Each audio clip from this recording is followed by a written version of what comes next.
Recording now. Cool. Good evening, everybody. I am Kit Tollerson, and I am the co-chair of the CB4 ACES committee. Apologies that we are starting a little bit tardy. We usually are on Zoom, but the board was double booked tonight, and so we got the fuzzy end of the lollipop and are on WebEx, which is coming along with all sorts of technological challenges. We have a short but probably pretty packed agenda tonight. We're going to start out with an open session. So if there's anybody who would like to speak for 2 minutes, we look forward to hearing what you have to say. And then the biggest item tonight, we'll be talking through this committee's contributions to the board's budget position for this annual round of that conversation. And then we have an update from our subcommittee, our subgroup on the arts. So we will get started with the public session. Is there anyone who would like to speak? On Zoom, it looks like there's the same thing on WebEx. You can indicate that by just clicking the raise hand, which for me is on the right. It's unsurprisingly a little hand icon. I'm pretty sure both Katie and the other person from the public are wanting to speak. I think I have a call in who's actually, I believe, is Alan. So I'm going to first just check on that and make sure this is who I think it is. Terrific. Alan, are you there? Good evening. Sorry about this. No, I'm sorry, Alan. Weird. It's a weird story. But anyway, thank you. Please go on. All right. All right. So Katie raised her hand. I'll call on her and unmute her. Oh, if you mean me, Katie Stokes, I didn't raise my hand on purpose. Okay. No, I meant Katie Savage. Okay. Katie, you with us? Yes, I am. That's an interesting system. Interesting is a nice word for it. I know, and then the other meeting got canceled, of course. Okay, I just have, just one thing I want to mention in regards to when you're thinking about budget and sanitation. The population of New York is 8.8 million people. There are 234 New Yorkers for every single cop we have. There are 1,350 New Yorkers for every sanitation worker. And, we are a very populated city with a lot. We are the world's largest sanitation department, but it's a lot of work and a lot of stuff. And sanitation has always it's definitely the forefront of the community's mind. And it's something that, we can do a lot better with and could put a lot more education, tie-ins as well to get people to, learn more about recycling. That's stuff we all were taught. We need to keep emphasizing all of this. So that's really all I have to say. Can you get on? Why? I don't know. Some WebEx shit or something. If you are not currently being called on for the public session, if you wouldn't mind just putting yourself on mute, and we can move on to the second person, Jesse. Yeah, I don't see her anymore. It was Wendy Rubin. She's not in the attendees list anymore. So if she jumps back on, I'll bring her. I'll bring it over. I'll bring her over.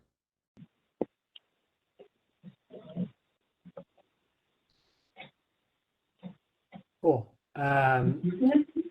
If there's nobody else at the moment, we can move on to agenda item number 2. I'll let you jump in here in a second, but we have done outreach a bit differently this year. In previous years with education in particular, there was a lot of one-to-one outreach to principals specifically. We were able to get in touch with the District 2 superintendent, and he was able to share some helpful input and suggestion with us that impacted an update to our overall narrative that folks hopefully saw in the Dropbox. And then we have some other items and some other updates. But the hope here is that we can leave tonight aligned on what the ACES committee is sort of putting forward, which will then go to the budget task force. Alan, is there more color that you want to add? No, I think that's good. I think we should maybe just start off with the capital request and work through that. But that was good. Thank you.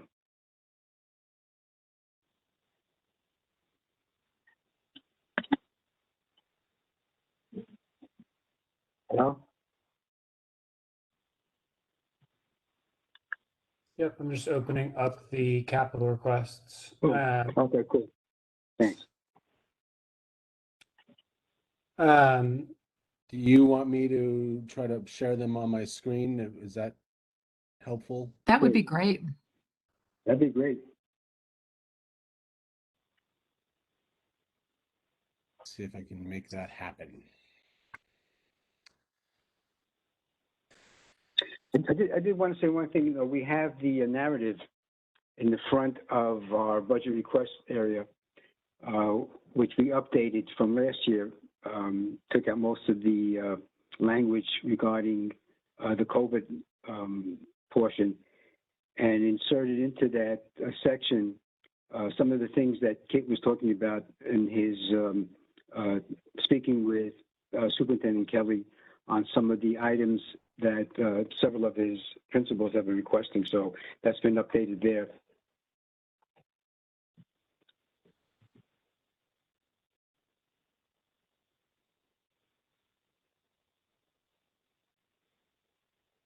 Jesse, do you know if I share the link to a folder or a file on Dropbox, will people be able to follow that in WebEx? Let's find out, Kit. It's an experiment. It's an experimental evening. So Alan just mentioned the updates to the narrative. If folks didn't already have a chance to look at those on Dropbox, there is now a link in the chat. Hopefully it works. We will find out. If anyone's able to get it successfully, I would appreciate a thumbs up. Just so cool.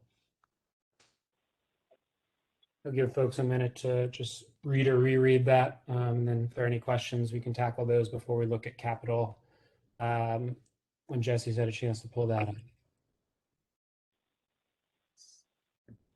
Sweet time.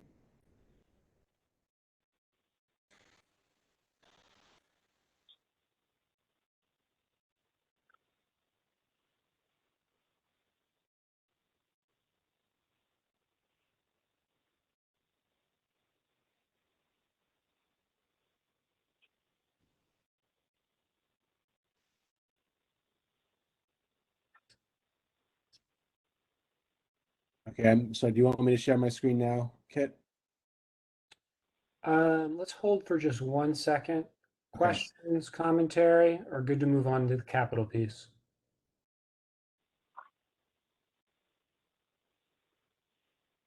Cool. I think it looks great. Looks great.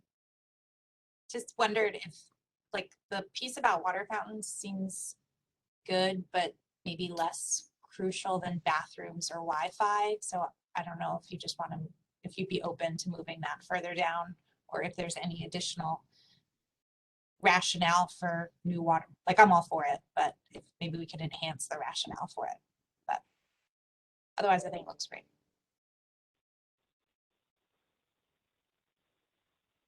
I mean, I can give a brief rationale for it. Just whether we want to move it down or not is I'm off whatever the committee decides. But I think that really came from the major push to from the cities across the board, Parks Department and DOE, to replace old piping from water fountains, which was, you know, either lead based or things like that, and made a big push to get all that removed. So I think that was part of the reason why we had it in there, which I don't know if it's still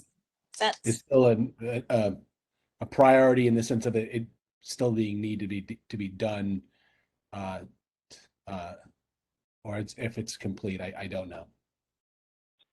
I think it Well, totally makes sense. I think I think we can make it seem to make more sense than it does in the current narrative. Just be stronger.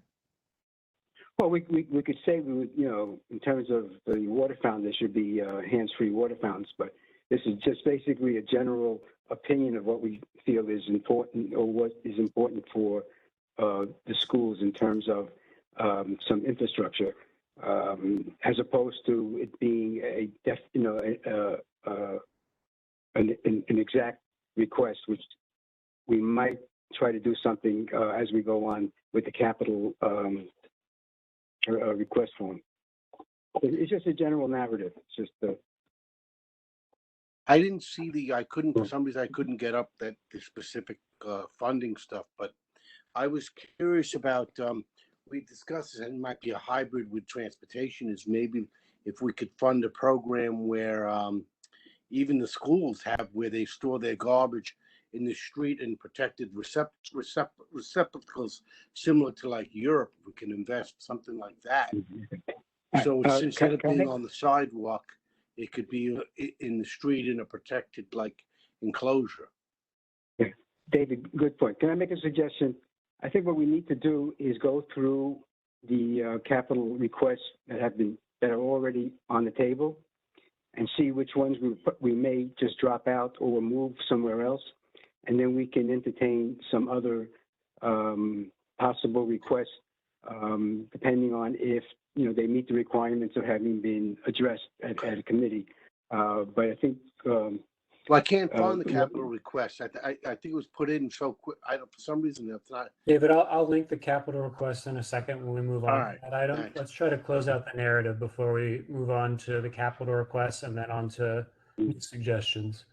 So just to close the loop here, Actually- Jessica, I think that was a helpful push, and I think we can probably either put in a footnote further clarifying the rationale that Jesse voiced over, and or just reorder it, just because I think bathrooms, Wi-Fi, many people might agree are even more pressing than fountains, which may not be heavily used. So that was helpful. Let's do what Alan suggested, though. I can drop the link to the capital. I can share it as well if that's helpful. I mean, it's in the link that you guys got from the Dropbox link when you got invited to the meeting. But just real quickly, Wendy Rubin is back, and I know she's signed up to speak. And so if we can just give her 2 minutes, and then we can. All right, I'm bringing you over now, Wendy. And while she's coming over, Jesse, let's do both. I just sent the link to the capital request, but then when Wendy's done, let's also screen share it. So if folks want to look at it there, they can, but if they want to pull it up on their own, they can do that as well. Sounds good. Wendy, you with us? I am. Sorry, I don't know how to make the video work on this. I don't seem to have the options. Oh, start video. Oh my God, sorry. I won't take too long.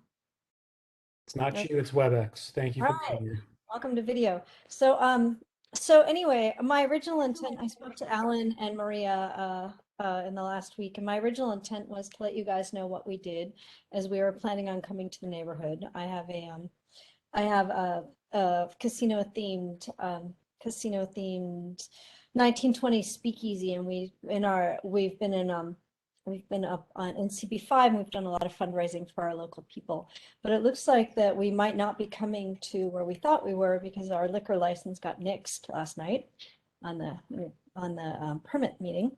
So I guess I would say, if we're happy to help out. We're all three of the women that run this business. We're all artists, and we wanted to make what we do available, because in the end it's it doesn't cost the arts organizations anything, but they do have to do the heavy lifting. We structure and we help, and we can guide people through it, but ultimately the arts organizations have to provide the people that show up.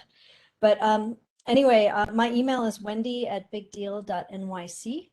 My original intent was to come on and offer my help, and I don't think that should change just because I might not be in Chelsea. We're currently at 28th and 5th. So yeah, I guess that's it. I know you guys have a big agenda. I don't want to take up too much of your time. So cool. So thank you all, and have a lovely night. Thank you, Wendy. Thank you, Wendy. Yeah, thank you for bearing with us through the tech difficulties. Appreciate you coming back. All right, you guys have a lovely evening. Bye. Kit, I had a couple questions about the narrative, but should I wait because we want to talk about the capital stuff first, or should I? You tell me how you want me to handle it. Let's do it Yeah, go now ahead. so that we're closing that piece out before we move on to the capital items.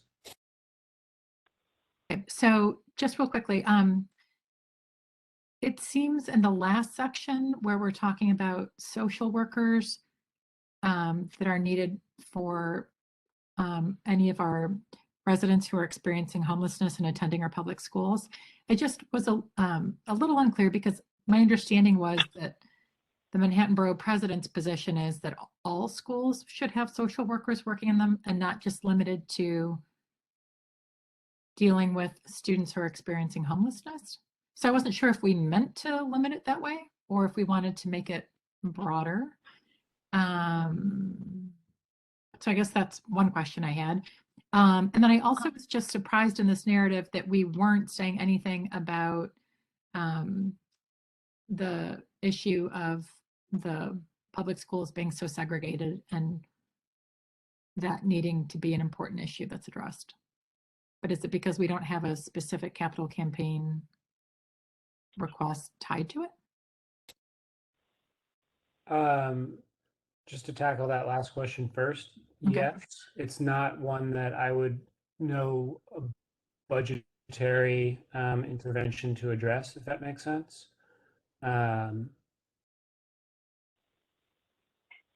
But if you have Yeah, an idea, let me just jump in.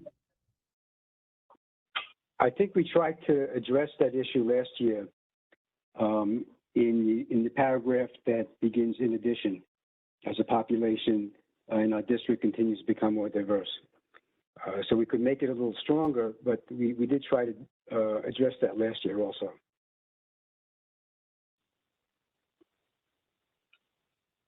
All right, I'll give it some thought to see if I have any suggestions about that. Okay. Yeah, maybe we can make it a little stronger at this point. But sure, if you can suggest something, that would be great. Okay. and I think it's a good suggestion on broadening the request for social workers probably throughout our district as opposed to throughout Manhattan. While also, I think, probably keeping in the language specifying that students who are experiencing housing insecurity are sort of especially Yep. in need of that support. Great. Yeah, I think that would be lovely.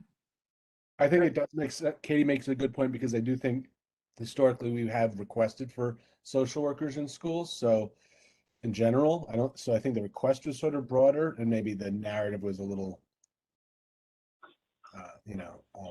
more exact, more surgical.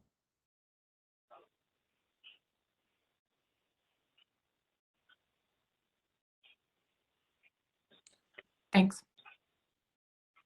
Thank you. Can I just add one thing about the social workers?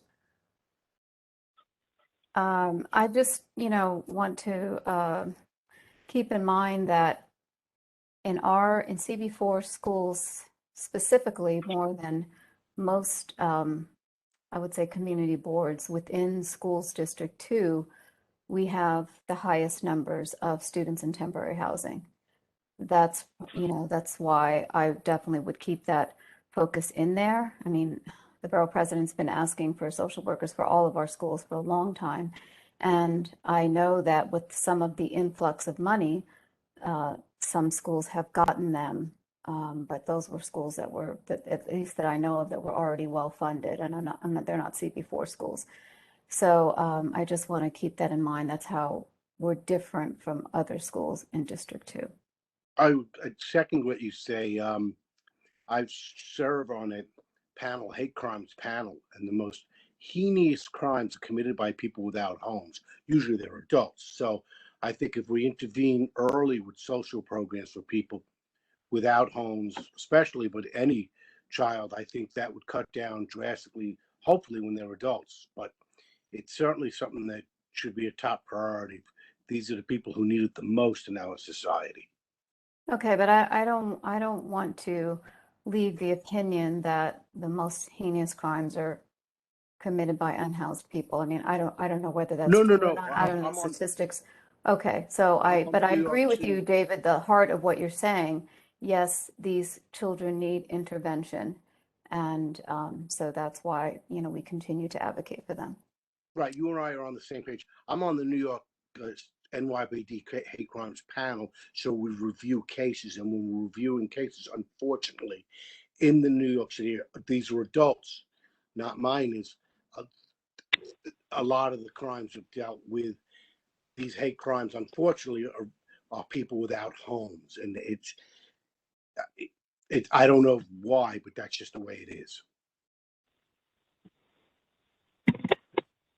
So, thank you, Josephine and David. Unless I'm misunderstanding, it sounds like we want to keep the emphasis that was in there last year. But to Katie's point, we still also want to make a broader point about the need for social workers, not just with the population that we've emphasized in the past narrative, but in all schools in our district. I don't know. I've been raising my hand. I don't know if my function is working, but it might Oh, not I be. can't So see that. Sorry.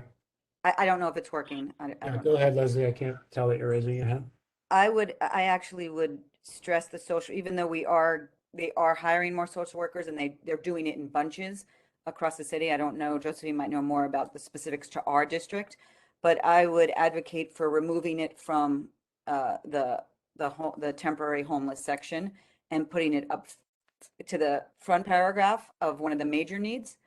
I don't think we should tie in social workers or counselors or guidance counselors or any type of mental health, education, or anything like that to a specific population of kids.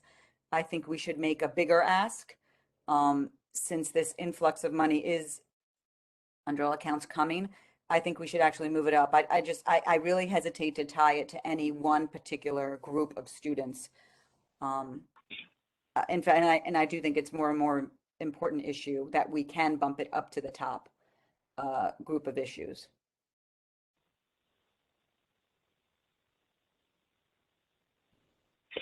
Sorry, I'm not fully tracking the suggestion. Right now, it's got its own like heading and section. You're saying instead make it part of a section higher up to give it more emphasis? Well, I see, hold on, I'm sorry. I see you're doing, so I don't know, was it needs for youth education and challenges facing our public schools, right? That to me seems like the leading paragraph, or I wouldn't say the most important points, but heavy points. And I don't know if, I don't, or maybe just change the language that it's not tied specifically to one group of kids. But I think the point is that this group does need intervention in even before the pandemic, right? They were, there was a great need there. And now with the pandemic, there's even a greater need because a lot of our parents don't have health insurance and are still afraid to send their kids to school. So one of the things that social workers do is help with attendance rates. And they work with shelters, shelter providers to get, hopefully there's a social worker in the shelter provider. So the social worker at the school will work with the social worker in the hotel to try, and the families to try to get the kids to come to school and get the attendance rates up. So I don't think that we can not acknowledge this, this segment of kids that we have. I I'm don't not saying think not that acknowledge it. I'm saying right. the ask. I'm not saying not acknowledge it.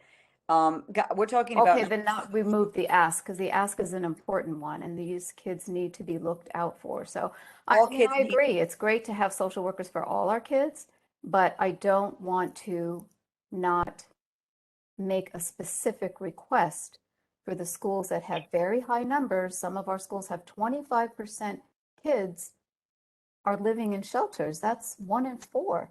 So I don't want to not make that specific request. I think we can mention it, but I think when we make these requests, it's like a very small paragraph. And I'm not just talking about social workers, it goes under the umbrella of guidance counselors, or whatever, however they're, mental health workers, I mean, I can name a whole bunch of issues that go across the gamut. But I just think that, I think there, it's a slippery slope. I think there might be a way to finesse this with both, which is to have one ask be about mental health professionals in all schools and how important that is, and this has been a tremendous ask, and that is particularly important right now after the pandemic, right? So that's one ask. And then later on, or whenever, we also have to absolutely say, and by the way, we have this particularly vulnerable population, and a very high population of people who live in the shelters. And we want to make sure that the schools that have a high percentage of students from shelters are getting extra assistance because they have even greater demands, right? So you can mention both.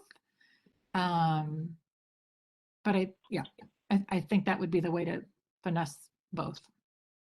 That's helpful, Katie. And I was going to say something along those lines, but probably not as well as you did. I think we can evolve the heading there, and insert language closer to what Katie said, that hopefully both addresses Leslie's point. We need resources for all of our students, especially during this time, that address the trauma that many students have experienced. And to Josephine's point, we also need to be explicit that there are students and families that have experienced more trauma. In many cases, those are students who are experiencing housing insecurity, which is an acute issue in our district specifically. And so we need to also emphasize getting resources to those students and their families specifically. So hopefully that can sort of address all the voices and concerns that have been raised. Does that sound good? That sounds wonderful. Does Yeah, so anyone know the number, by the way? Because I know they are hiring by bunches. Do we know the number of how many our district has gotten? I'm just curious, and where they're placed. No one knows. We should, okay, maybe just, I don't know who's getting and who's not. So it's Tamara. I don't think that we're able to see the hand raised. So I don't know if I should just like put it in the chat or just jump in. But I agree that I was going to say something about splitting the difference. But I do think if we put like an equity lens approach where you sort of think where there is a greatest need, you kind of lead with that. And it's some way of saying, although that of course that we would want to have all of these resources for all our students, there is acute issues. And I think some of those statistics that we were just shared would be really helpful, and that we do need to absolutely prioritize those students that have this sort of tremendous housing insecurity. So I think that there's a way to mention both, but I think leading with that, I always sort of feel in these cases when you can provide for those most need, it actually benefits everyone else out. So it's really, I think, important to maybe start there and then contextualize that, of course, this is a resource that all students would need. Yeah. +1 to all of that. And I apologize that I could not see your hand. Let's close this piece out. I think we have a lot of good feedback on the narrative. Friendly reminder, folks, the stage that we're moving on to, actually looking at the requests themselves. This is what we are going to try and get the rest of the board to actually prioritize including as explicit asks in the budget. And so the narrative hopefully reflects the things that we're including as actual explicit asks. But Jesse, Alan, Jessica, please layer in. Jessica, because you're leading the budget task force. Anything that I should have mentioned but didn't before we look at these specifically?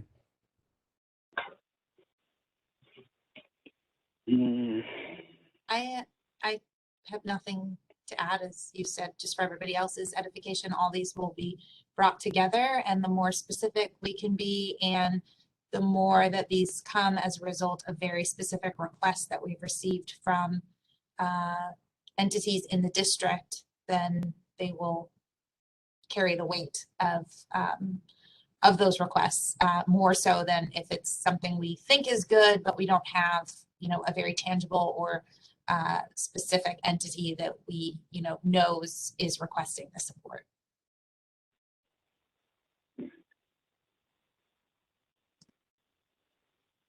Yet I do actually have one ad for people to think about and see if it's appropriate.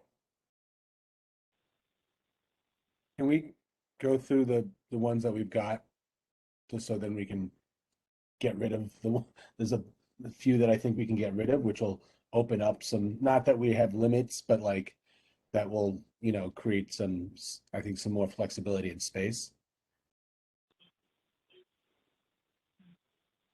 Yeah, so open to suggestions on process here, Jesse, but things that got funded, it feels like we can eliminate, like number one.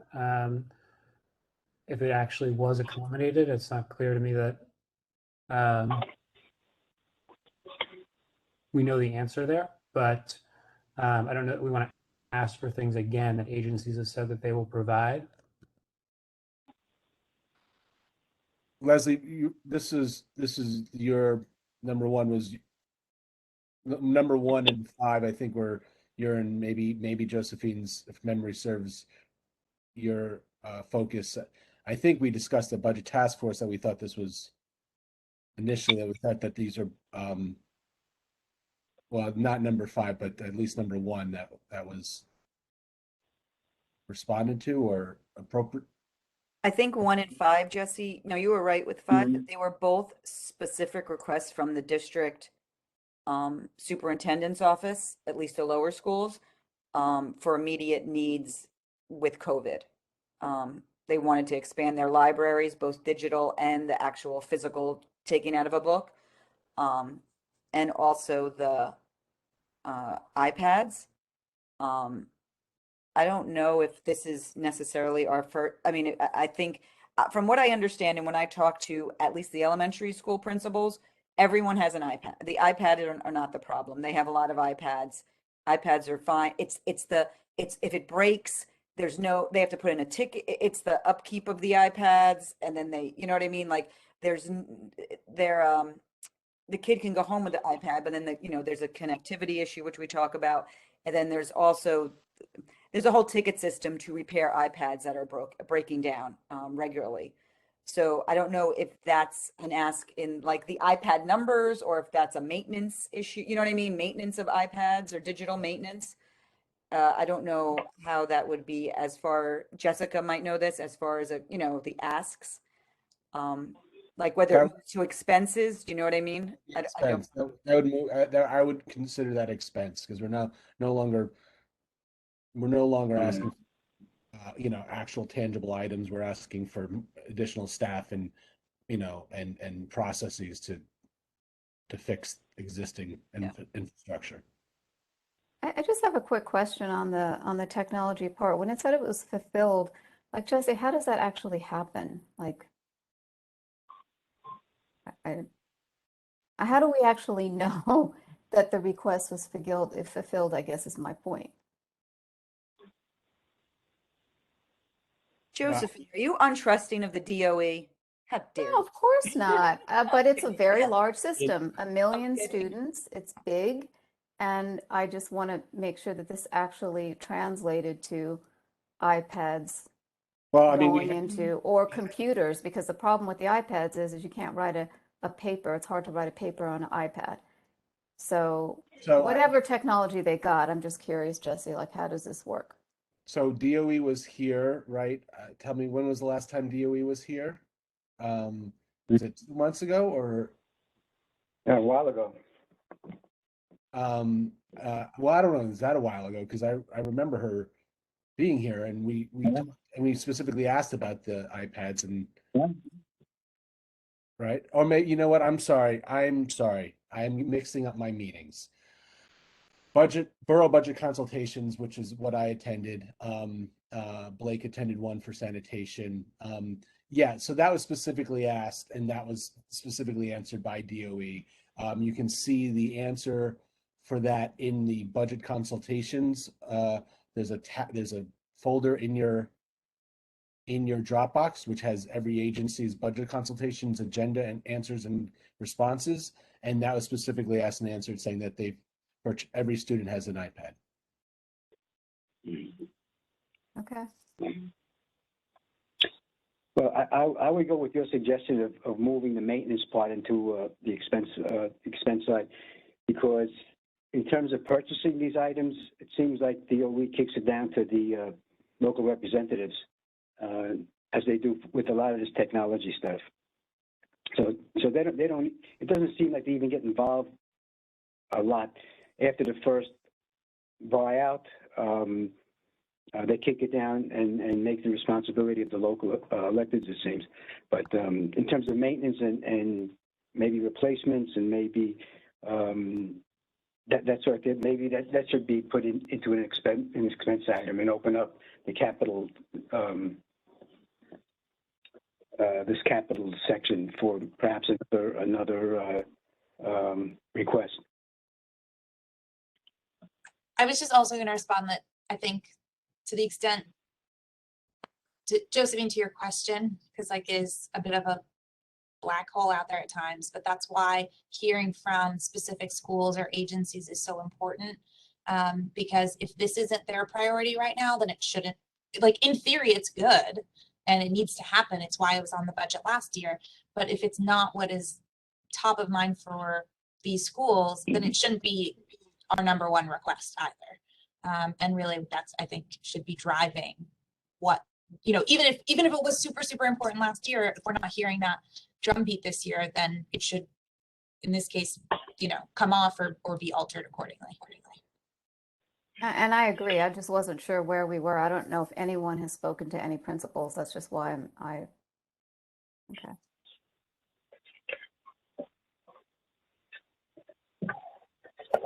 So just to clarify, you have this column, school principal updates. I was interpreting that to mean the principals have let us know what was funded, what was not. Is that what that communicates?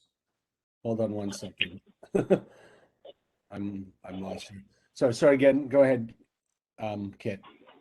When I was reviewing this column J, school principal updates, I was reading that as the building principals letting us know sort of what had been funded or not yet funded, in most cases not yet funded. Is that the right way to interpret that?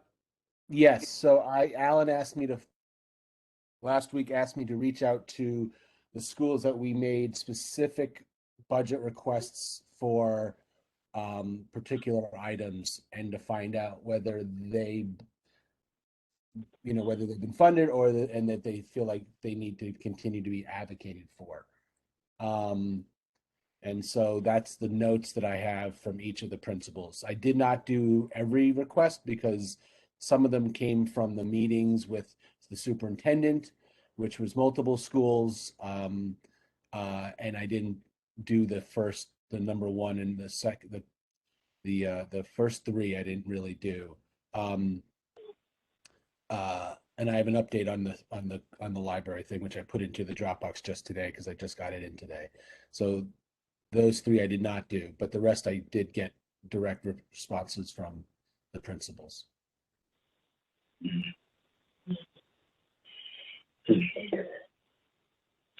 Okay, so do we want to drop 1 and move 5 into expenses and maybe reword it somehow?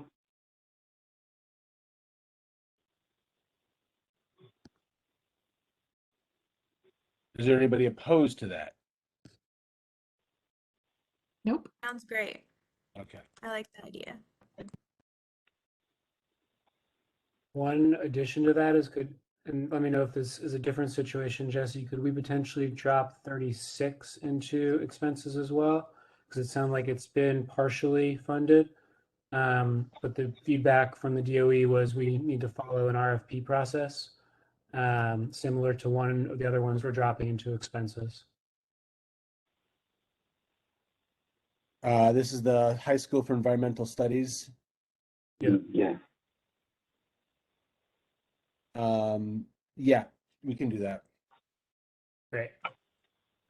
Can I just point something out since you mentioned 36? The Manhattan Borough President's Office funded the school $100,000 for tech upgrades.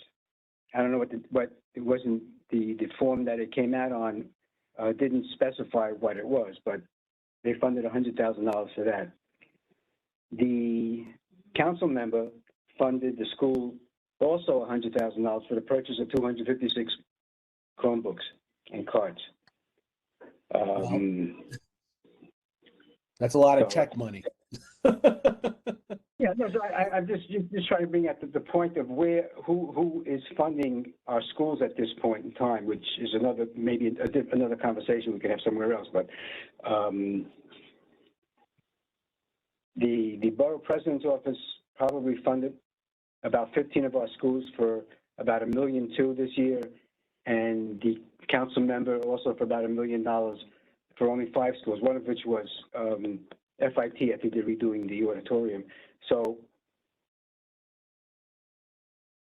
you know, we make these requests to DOE, and you can see the responses that we get from them year after year.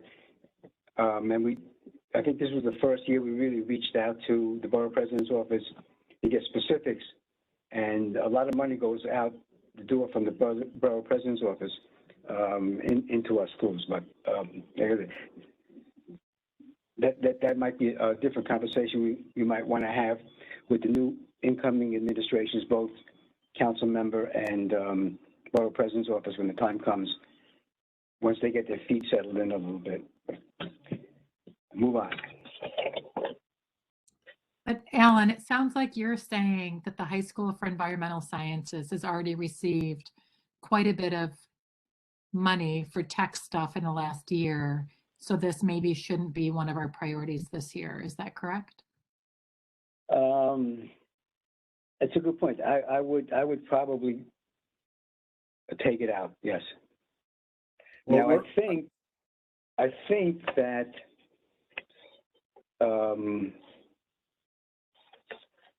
I think they might have had another issue that was part of somebody else.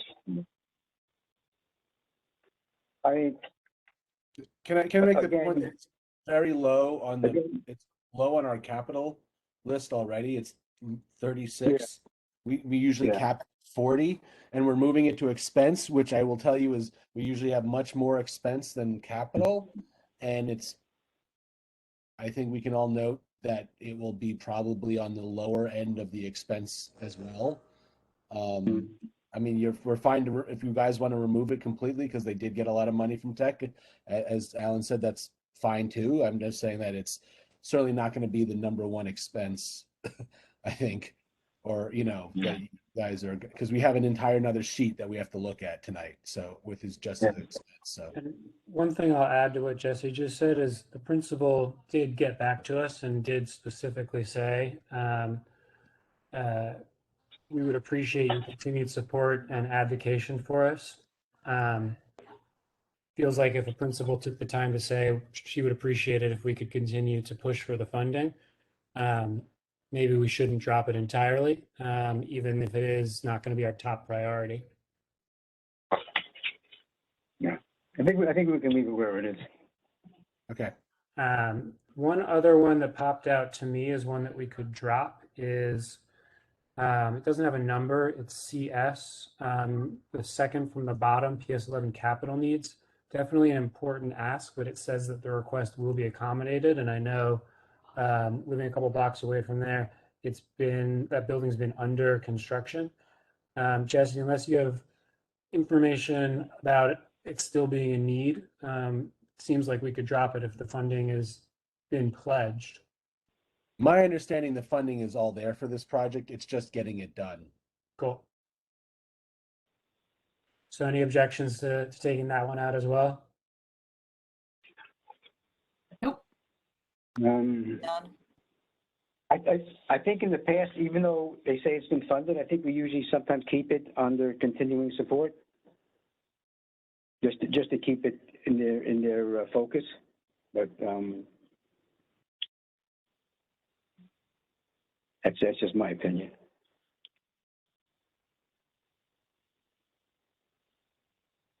You want to drop it, or we want to just keep it? It doesn't change our numbers at all if it's under continued Fine. support. It doesn't. Yeah. So it's not like it's I would taking up keep it. spot. Yeah, I would keep it as a focus for them to keep it, so it still comes up on their register when we send them the section. So just to be clear on the capitals, are we moving cameras to number 1? We Or- haven't got there yet. We're not even, am I jumping way ahead of the grid?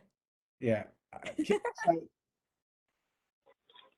We're still trying to figure out how we trim so that we have space to add in any new things, and we have not yet had the conversation about how we might order things. Are there any other lines on here that people want to suggest we remove or shift over to expense?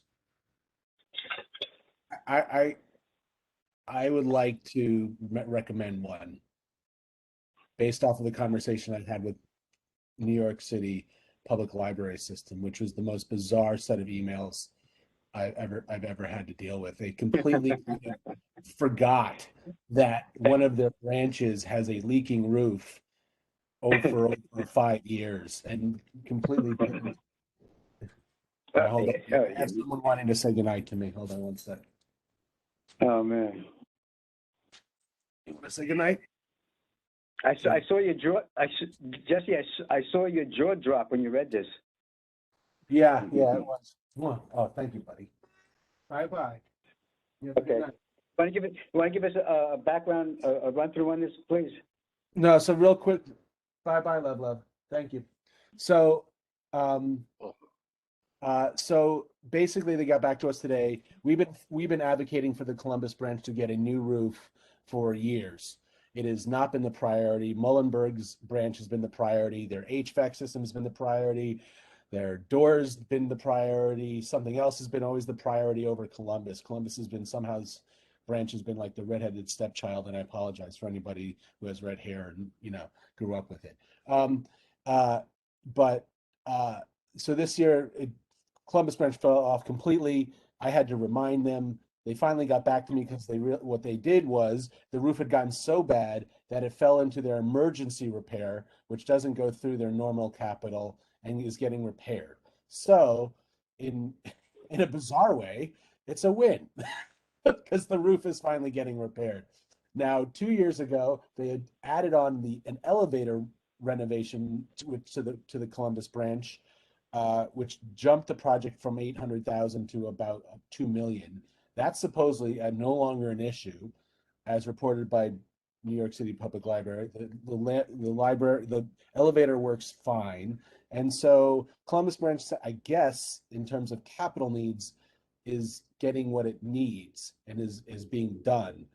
They still would like us to advocate for Muhlenberg for about 700,000, but honestly, Muhlenberg has got so many people advocating for it, and it's such a small amount of money that an elected official is going to pay for this. And so I just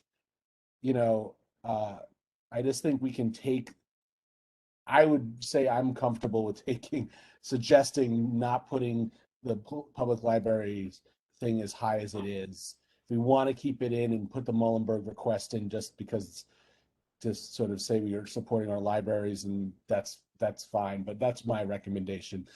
If it's going to be our top spot, one of our top spots, I think you should go for something else. Yeah, it seems like from the emails that they're going to be taking care of the roof leak on an emergency basis. So at least the roof will stop leaking. Well, yeah, I mean, in terms of the Columbus branch, I think we take it out completely. If you want to switch out, take it out. Yeah. The request for a Muhlenberg with what they suggested to us, that's up to you guys. Well, I think we should try to support the library somehow. Yeah, I agree with that, Alan. Be curious to get other people's thoughts, but maybe we drop it down in priority and replace the Columbus item entirely with a Muhlenberg item that doesn't get as high up our list. Okay. Does that land well with folks? Yeah. Cool. All right. I think we have freed up a little bit of space for new suggestions. Just to quickly go back to our narrative. Okay, before, we're not getting off capital yet, are we? No, I was just imagining that there might be some new suggestions for capital since we eliminated some that we're no longer advocating for. All right, why don't we do, why don't we just hit each one a little bit? Because some of these, we may want to change the wording, considering what we've gotten a little bit of feedback, as you mentioned just now from the principals. And maybe some information to see where some of the money from the electeds are going, if folks are interested in knowing that. 22, Manhattan Bridges is a request to prioritize their roof repair as opposed to the science lab. The Borough President's Office, again, funds $70,000 for computer lab. And the council member bought them a new laser printer.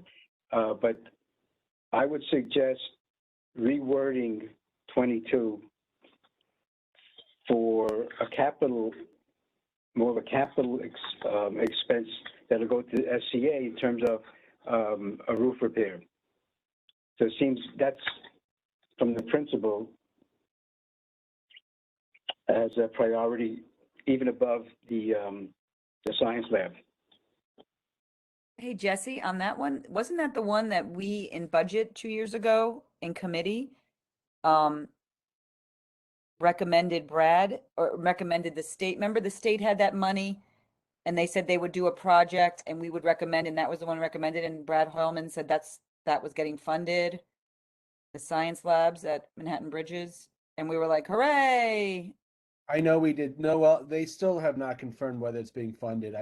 Jessica reached out to Brad's office about this. I spoke with Brad's office about this again this morning, just at a different event. I have not heard back from them confirming 100% that it's being funded. Jessica, did you hear back?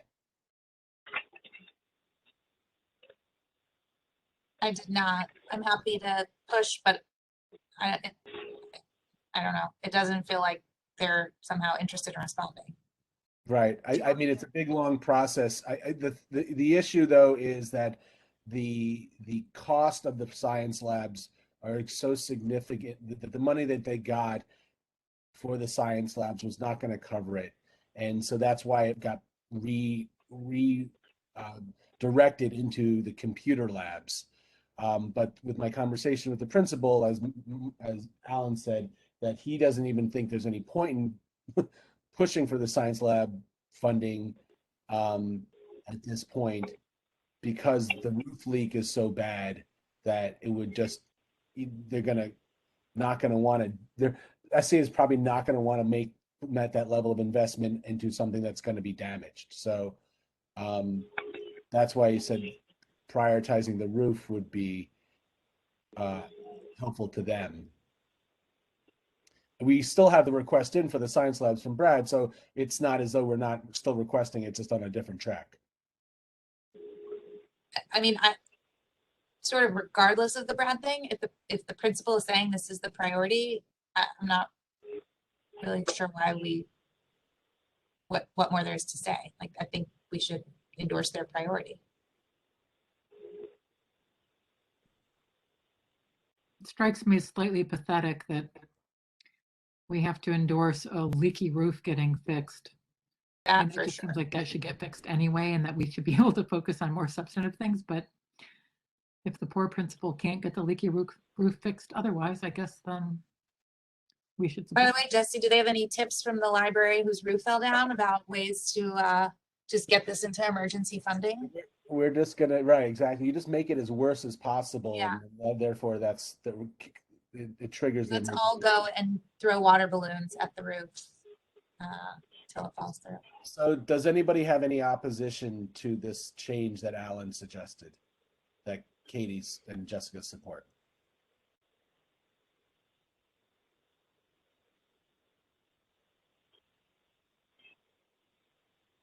Hearing none, were there other specific ones you wanted to talk through, Alan? Why don't we just hit each one, go pretty quickly, hopefully. Again, number 24, PS 111, same situation. They requested ADA and also bathrooms, and the principal, hold on a sec, the principal again, first option is apparently a very large job, which would be the bathrooms and the sinks. But the second is cheaper, quicker, and could happen if funding becomes available.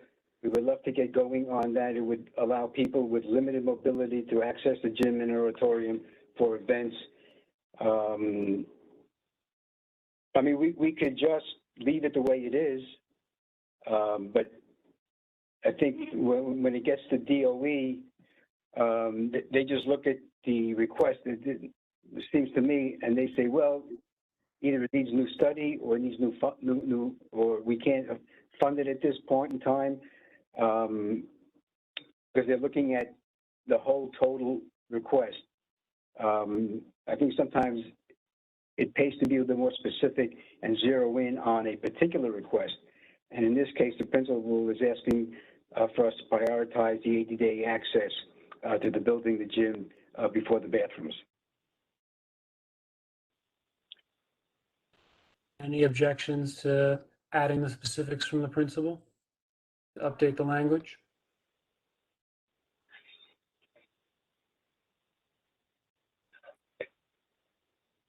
All right, let's move on down. Okay. 26, great request. DOE can't fund it. The Manhattan Borough President's Office funded $75,000 for a tech upgrade.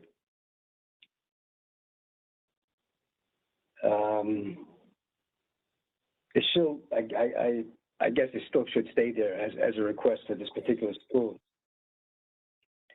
I mean, we never heard Same back thing. from them, to my knowledge, so. Same thing with 28. President's Office, $75,000 for tech upgrades. Whether that involved what they were looking for was to expand the Wi-Fi, unfortunately, that we don't know. Probably want to keep it.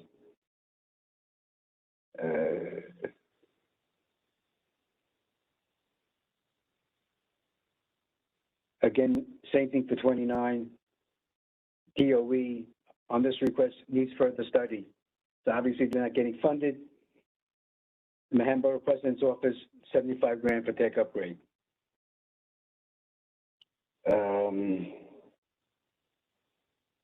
Suggest keeping it.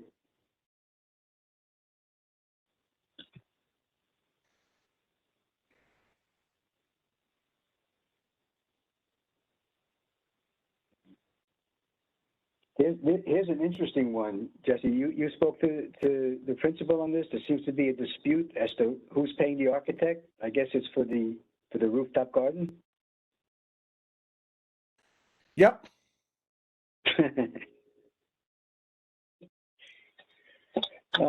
Man. I'll say this, Alan. I mean, I don't think anybody wants to take money away from schools, but if these schools are getting tech, we're not hearing back from the schools, and they're getting tech funds from multiple electeds. I think we can push it to continue support. Continuing support, absolutely. Make room for something else. As you mentioned, the council member, $60K for 2 laptop cards. So are we comfortable with moving 26 to 29, 26, 28, and 29 to continued support? Yeah, I am. Let's do it.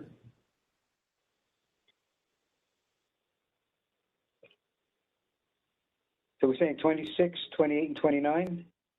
26, 28, 29. And what do we want to do with 30?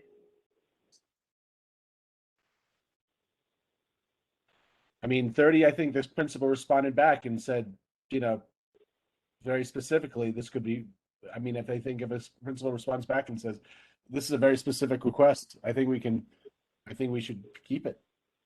I'm not saying Okay. prioritizing it yet. We're not there yet, but to keep it, I think we do that. Do we need to change the wording a little bit to make it a little bit more, strengthen it somehow?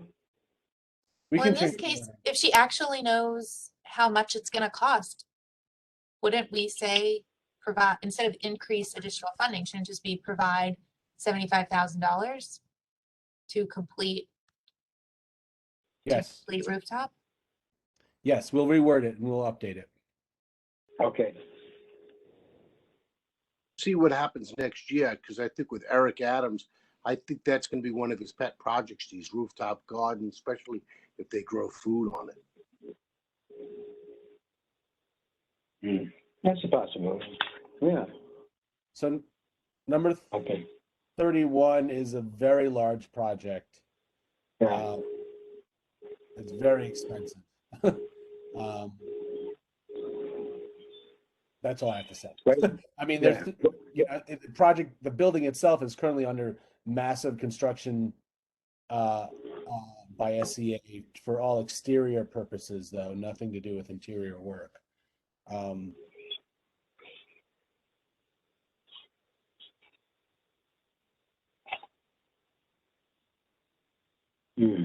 It's and I couldn't really, it's hard to get to a principal in this facility. I think there's 5 schools in there. So yeah. I normally with operational stuff like this, I just go to Nick, who I've known for quite a while and, really kind of runs the school, the whole complex.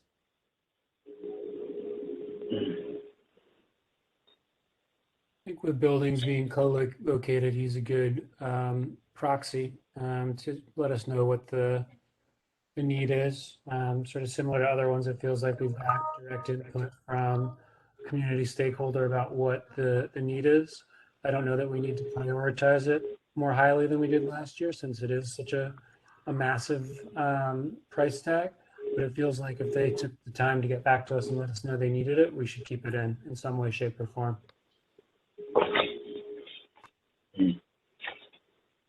All right.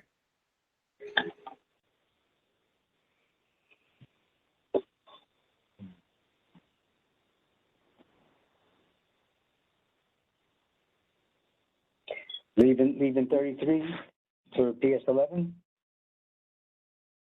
If my memory serves, this is one of Josephine's ones from either last year or the year before, right, Josephine? That's correct, but I think they still want it. Oh, yeah, they do. Yeah. Okay. And I think we do the same thing with 34. We just reword it, maybe. Yeah.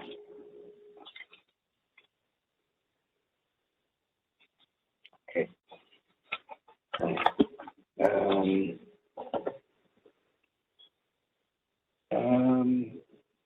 I'm sorry, what did we say about 36? About the Environmental Studies High School? We're moving to expense and rewording it, Oh, right? Am I wrong? Yes. I don't recall.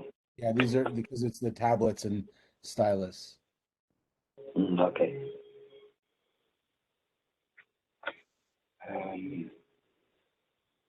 And the last 3 on the CS? Yeah, I mean, we decided to move the middle school request to CS, because I think that is set to be built by related under, phase 2 of Hudson Yards West. So I think Is it a middle school or elementary school? Do you remember? no, I think it's a maybe middle school? I might be getting it mixed up. I might be elementary. Yeah, I think it's elementary. Okay. Um, all right. I guess Well, I we mean, could leave it does no harm to keep it in CS, if unless we want, for Yeah. some reason, we're wanting to move it up. No, I think we can leave everything leave everything else the way it is, the last ones. Okay. Then I think we're done. Okey doke. Do you want to talk about new stuff? Sure. Hi. So Jesse, can I just ask a quick question or Yep. before we move on? Sorry, I When- don't mean to be taking over, by the way. I apologize, Kate and Ellen. Oh, no, this is more of a That's okay, you're process the expert question. here. Sorry. Sure. So when we, when a project does get funded, I mean, it's really exciting news. And do we actually like send out, something and the emails that go out to everyone, make a public statement? I know the Corey Johnson's office does this whenever they fund something. So schools actually believe that this kind of stuff does happen. I feel like maybe we'll get more participation that way. Like we usually tend to hear from maybe, 3 or 4 high schools at most, and we have like 20 in the district, which could use some funding, but I just feel like they're not, I mean, they haven't been responsive in years past. I didn't really do any of the outreach this year, but I know that they haven't prior. So do we like make a statement when something's been covered and kind of like celebrate it a little bit? Yeah.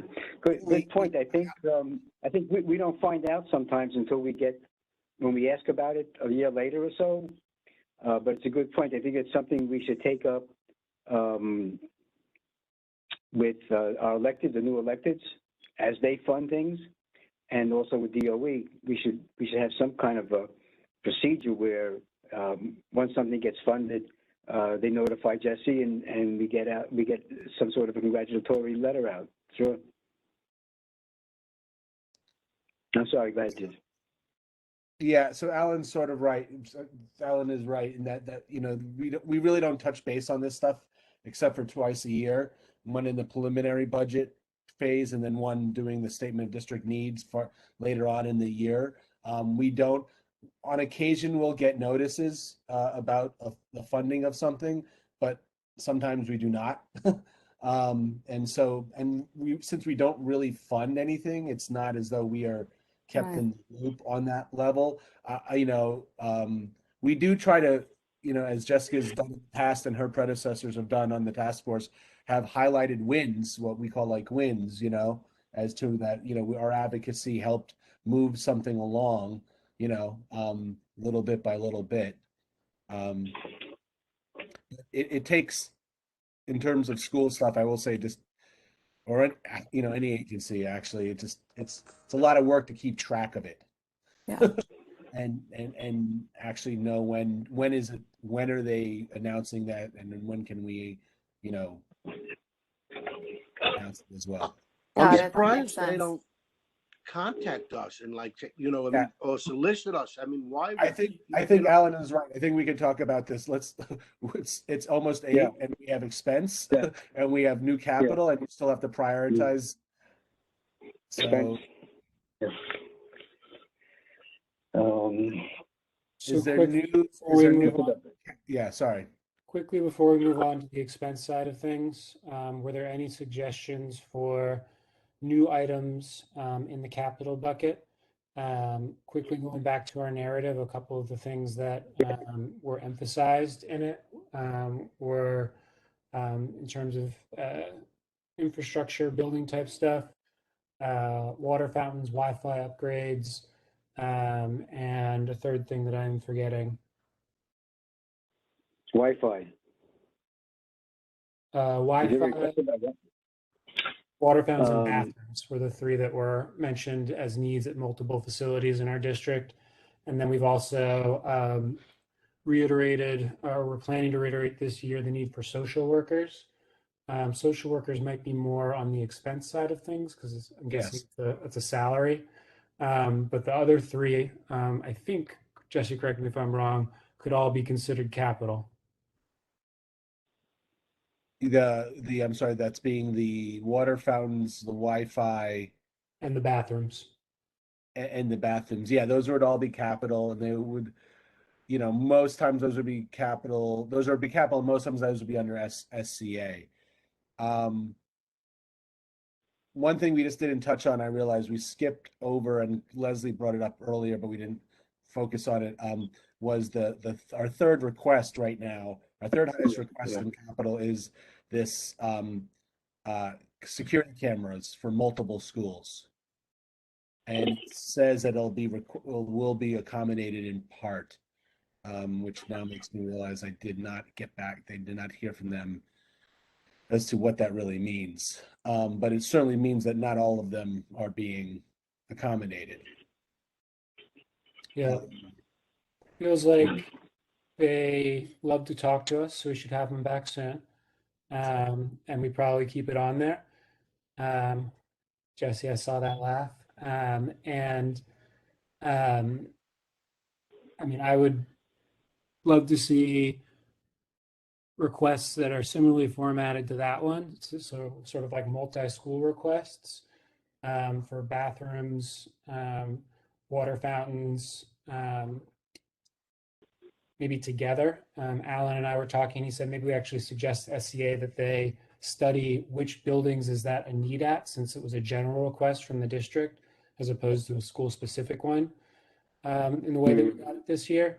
And then perhaps we have a second new addition, which would be sort of similarly to either upgrade Wi-Fi or to study where is it still needed in the district. I think we've heard that every kid has gotten access to a device and gotten access to connectivity, but anecdotally, we've also heard that that's not fully true, or it's not continuously true. So curious to get people's reactions to those as potential new additions. I think a study about Wi-Fi is a great idea.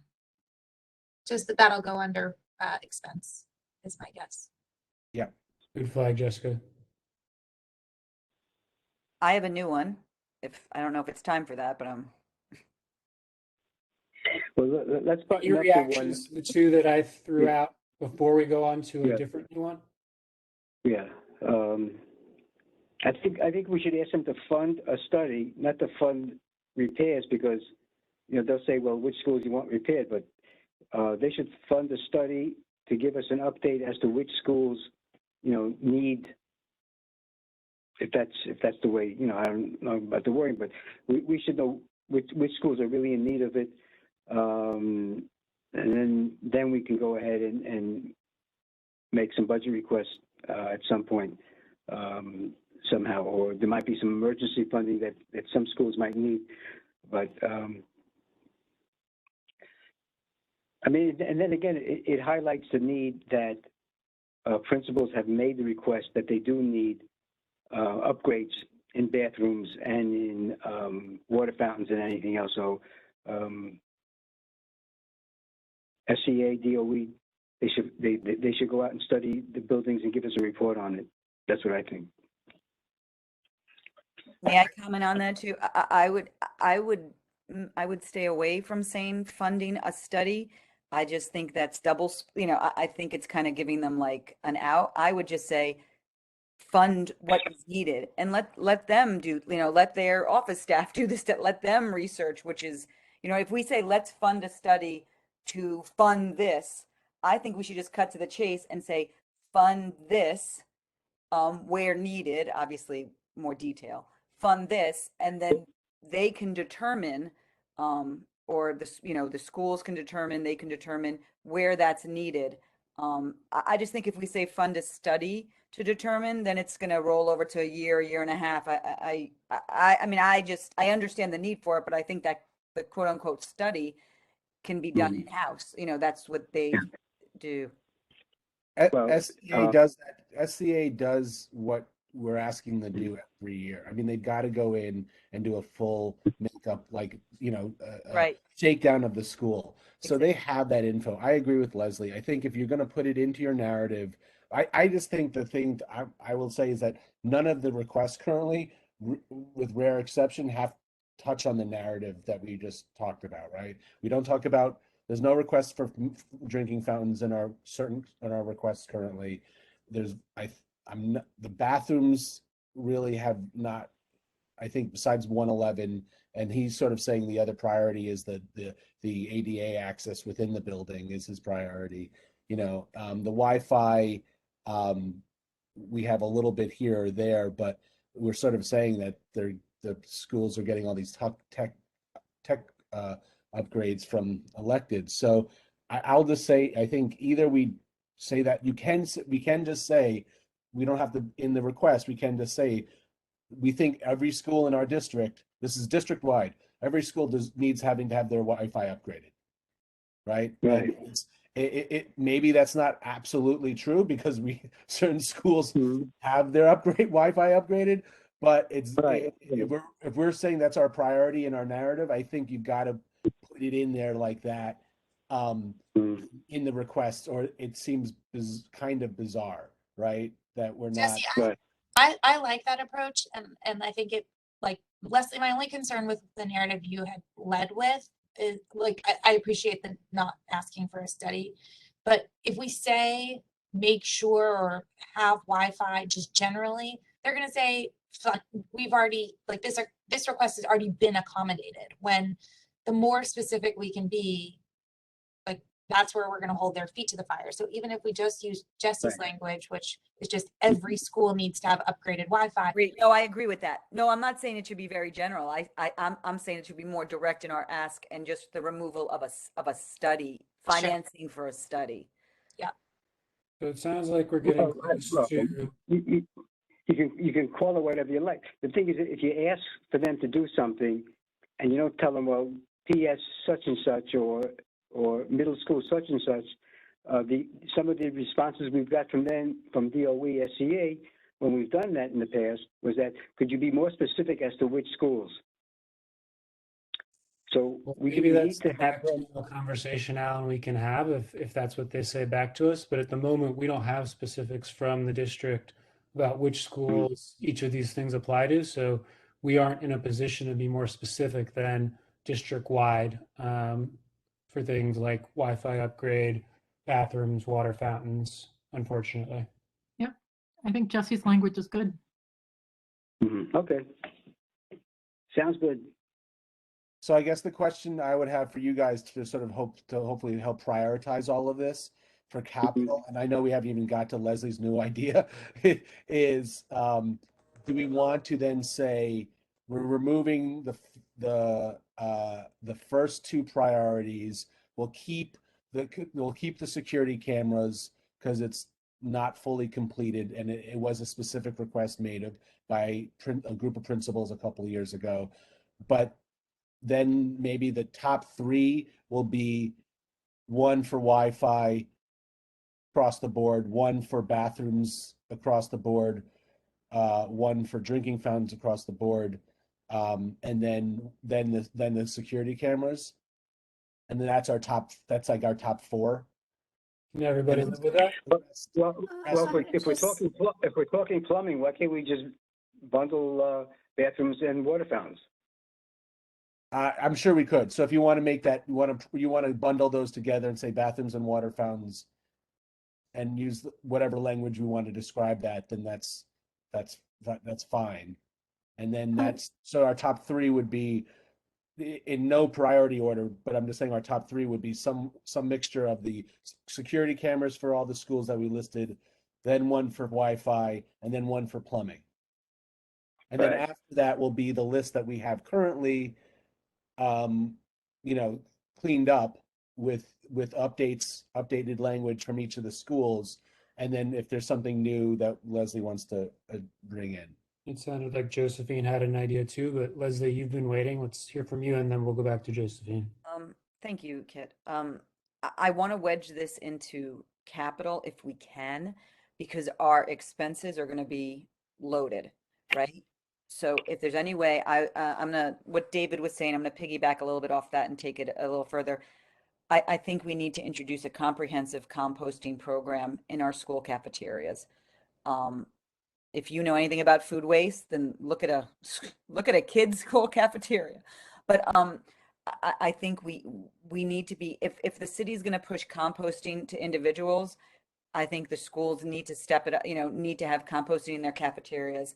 I don't know, again, it might be an expense, but I think if we can wedge it into capital, in some way, whether it's just composting, whatever, even if they don't fund it, I think we need to make an environmental push, and whether we hit it two-sided or whether we do, understanding this is an environmental request. I don't know, Jesse, whatever you think it would be best, but I would like to be on the record as asking now for these things that in the future are going to be hopefully commonplace. Jesse and Jessica, correct me if I'm wrong, but it strikes me as expense just because it's a program with supplies as opposed to I'm hoping I'm hoping we can do some wording, Jesse, only because we're going to have so many expenses and all are going to be so important. Here's my issue with this, Leslie, and tell me if I'm wrong, and if I'm wrong, I'm happy to be wrong, but this is not something you guys have ever talked about. No. So that's, you can't, we as a tradition don't stick new requests into statement of district needs that have not been discussed at committee, a recommendation coming out of committee, something along those lines. Oh, I thought that's what we were doing. Maybe what I could say, we have had composting in past budget requests that have come out of other committees, and Leslie, maybe you can talk to them about expanding that language to talk about the reinstatement of the program to extend to schools or something like that. And then just on the point you were raising last, and maybe I think we had put it in one of the emails that went out, but we are able to consider new requests at this time as compared to what we've submitted in the past, but it should be something the committee and the board have written a letter on or heard an issue about, and that we've taken a stance on. And so I would also say to that, like, if this is a priority that we want to explore or an area we want to explore as a potential priority, hopefully we can work with our chairs to figure out a way to bring this topic to the board to have a discussion so that next budget cycle it can find its place. Well, I if think Leslie doesn't mind, we can combine maybe. Maybe we can piggyback it somewhere.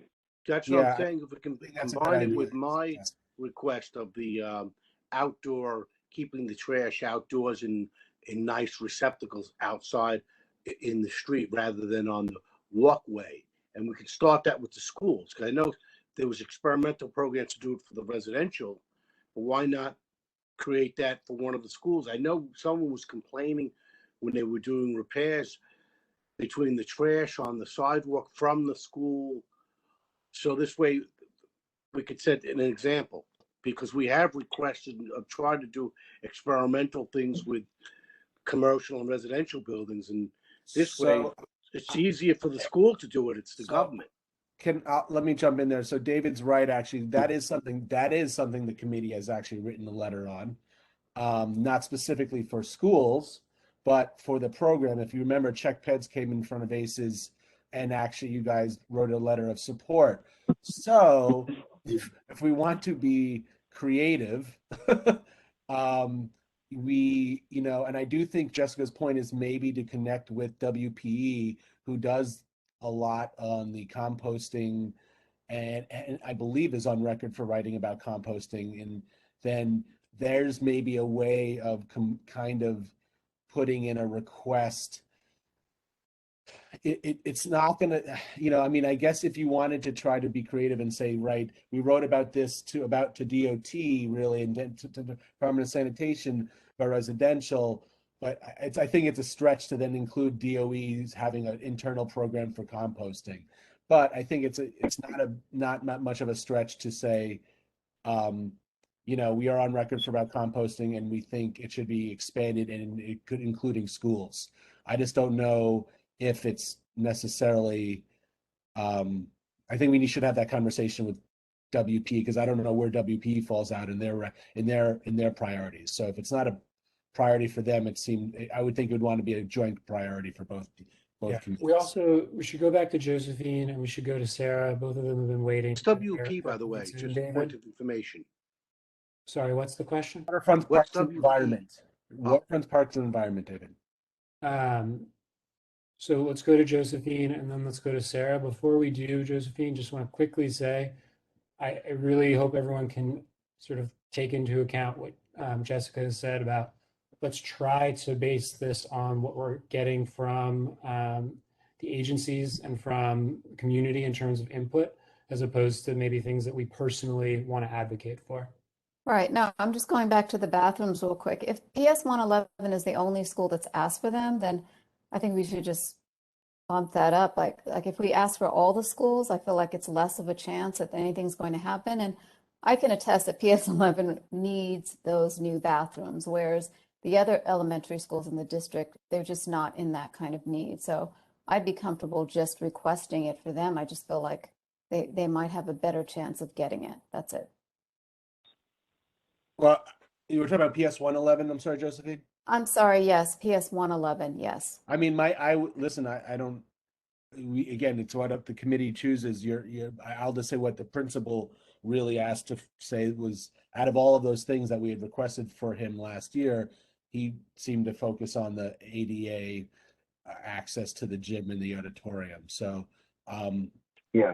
And that's fine. It's just that if they're going to include the bathrooms, I think that's what Kit said, that was one of the capital, that was something on the list. But I was just going to say, instead of saying it for all the schools, just, focus on that school, because that's where the need is the greatest, at least with the elementary schools.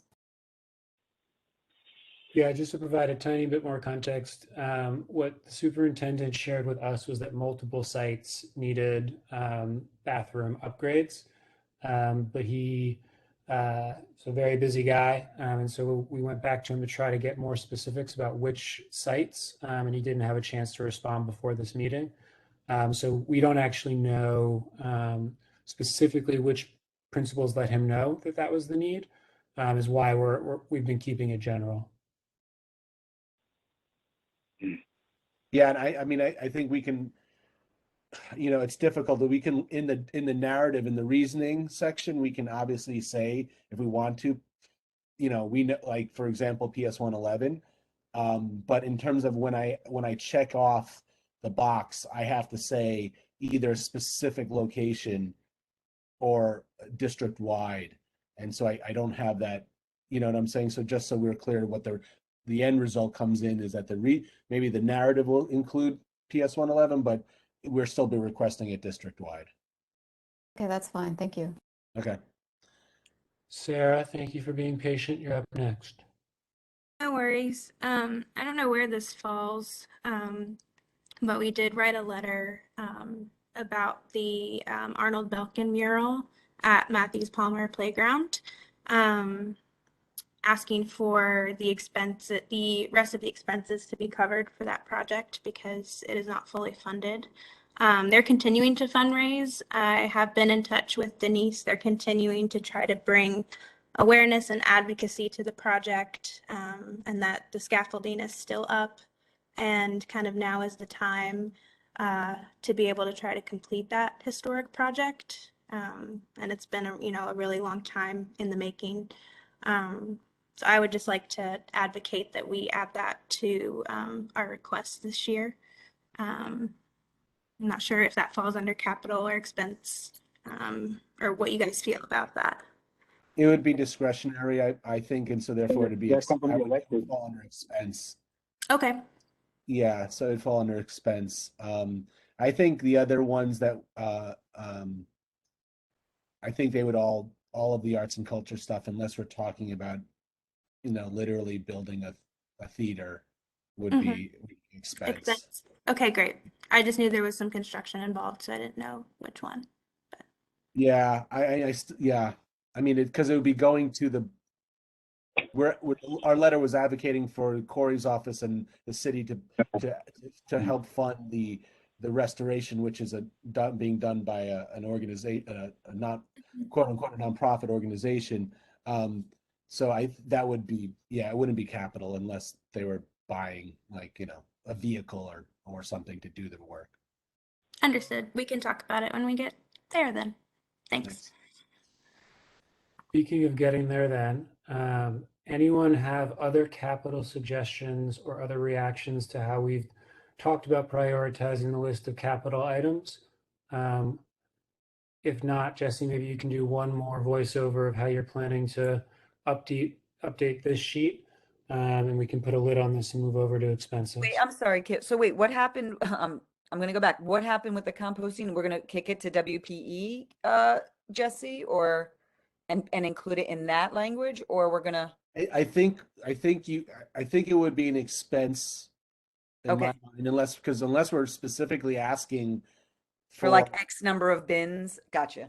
yeah, like we just don't know what we're asking for yet. So I do think if we want, what we want to do is talk to WP, talk to Jeffrey and Marty, see where they feel that WP is going to fall out with their priorities in terms of composting, and see if they're willing to include language into that says, we would love to see the expansion of the program, including schools, something along those lines. And then I think what Jessica's right is that maybe what we do is a follow-up. We want to get on record about it. Let's start talking about it in our committee, get ourselves on record about what the program would look like, what we think it would be. Maybe there's some schools that are already doing it, maybe, something along those lines.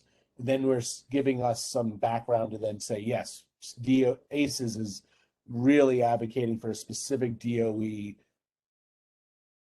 Gotcha. program. Thank you. Yeah. So I just want to check in with Blake because you did all that work. I don't remember. Are there any capital ideas that you had that you wanted to, or they were all expense wise in terms of sanitation and things like that? Oh, yeah, there were a couple of capital. I didn't know if we're just talking about the education ones first and you wanted to do all the It's a free for all at this point, Blake. Get in there, you know. Yeah, Get in while you can. Yeah. two DSNY capital ones were number one, increasing funding for the upgrades to the core fleet, which was something that the superintendent had expressed as a need. I think a lot of the equipment, like the trucks, the salt spreaders, had not been upgraded in their typical lifespan, which, in the long term causes even more expense and service impact when they can't fulfill what they were supposed to be doing. And then secondly was the Better Bin pilot program, which we had written a letter about, which is for the new trash cans to replace some of the old green wire ones. So I think I think we had included or no, maybe I'm mistaken. These were not in last year's, but these were both things we had advocated for. A quick question on that first one. The second one makes this a lot of sense to me. Is we're saying we want a pilot program funded in our district. Your first one though, would that be a citywide ask if we're asking for upgrades to machinery, or do we have machinery that's pegged for our district? Yeah, so it would be the machinery in our I can't remember the garages in our district. I'm not clear that they only stay exclusively in our district. Some of the routes might go through multiples, but I think that's where our priority would be. I think that I think what you're alluding to, the kid has said, run. I mean, these are fleets. They purchase, many vehicles at once, not just for one garage. So I think it would be it's a need, but it's a significant budgetary ask. While we of course are focusing on our district, sanitation would be buying these in bulk. Yeah, I guess I'm wondering, just because the superintendent made this ask to us, like, is there a way to finesse anything that he said into something that is specific to our district as a capital need? If the answer is no, the answer is no. But if it is us asking for something that has citywide implications with a massive price tag, it's probably harder for us to make it high on our list of priorities, and also harder for our electeds to fit it into their discretionary funding. if it doesn't get funded by the agency. Yeah, I mean, what I'm hoping is that a lot of the community boards will have a similar request. It's not just our district. I think that has the sanitation issues. So, hopefully, even if it is a big ask, if coming from many places, and I would want to be one of them, might get prioritized. An upgrade to specific equipment that we already have, which would be in our district. And the other thing was, I know in the years past, I don't know if this happened, we got specific snow machinery to clear out the bike lanes within our district. So there is a history of this. So I think if it's an upgrade on specific machinery within our garage, I think that's what you were suggesting. And I think that can be done, but I'm not certain.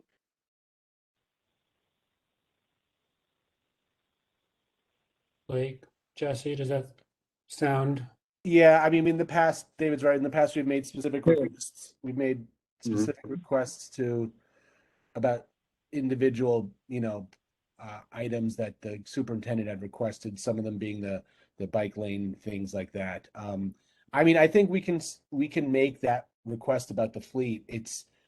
I do agree that it is a large ask, so I don't think it. I think we should be realistic and say if there's specific things capital wise that we want that specific to our district, I think we should maybe put that in there, but then we can make that not our top, top 3 or top 5 or, something along those lines. I think it's a great suggestion, to also say that it's for the garages in our district. Maybe the superintendent can prioritize the request, within our district, just to make it not seem like this huge citywide ask. No, I mean, I think in our reasoning, we can explain that this is, this is coming from the needs from our district. But that, but again, like I said to Josephine, like when we make the request, I'm saying that it's district wide. And so the reality is the purchasing of these machines, is a big financial, purchase. Sorry, it's late. It is late. So Blake, one more question for you. Hearing like one of these is very big, and not, although we can sort of finesse it, necessarily specific to our district, would you be comfortable with us pushing for the pilot program to be higher priority? Yeah, I mean, I think that would make sense. The sole reason the Better Bin pilot was stopped was because of funding, and part of the criteria for the Better Bins was the ability to scale them so that they wouldn't be so expensive. And so, I'd be comfortable with that, putting that above the more general large request. I actually have a question for Blake too, if you don't mind. Blake, there was, I don't know if you remember, we had a lot of talk last year about just more bins in general, right? Just in general, more bins. And that would be a capital, more bins on more street corners. And we rolled into that more recycling bins, like sometimes there's paper, plastic, trash. Obviously, that's not on every corner, but there's select corners. Do you remember we were talking about expanding that last year? Like, would that be a capital expense to ask for those Yeah, bins, or is that not, is that nixed?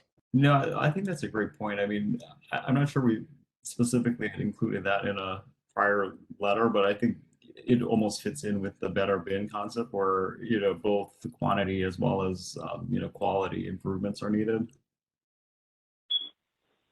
Thank you. Yeah, thank you.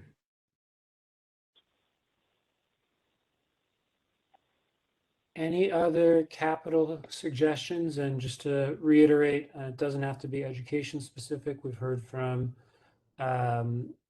arts, we've heard from street life. I guess those are our 3 groups. Jesse, do you want to give us a summary of how you're thinking about evolving this sheet? And then we can give folks one last chance to give any additional input we haven't heard yet before we move on to expense. I think. Yeah, sure. I mean, from my quick memory here, that I think we have four new requests, right, in capital. Two for Department of Education, which are district-wide. We're saying we want, and someone needs to produce language, help me produce language on these, but one is district-wide upgrades or upgrades and inclusion of highly functioning Wi-Fi, right, in all schools. And then the other being, thank you. Thank you. The other being all district-wide upgrades to plumbing, bathrooms, water fountains, things like that, right? Those are two separate requests. And then the two requests that Blake just referenced, one is the pilot program for the Better Basket, and then the new vehicles, purchase of fleet vehicles for DSNY. So those are four new ones. We're removing the two top priority ones we had from last year. We're moving those to expense. Leslie and Josephine, maybe I'm going to need help on how we want to word those when we get there. And then everything else, I think we are either upgrading language wise and keeping, or just straight keeping it. And so that's how that all shakes out. So I think the real question is, what do we want our top priorities to be going into the budget task force?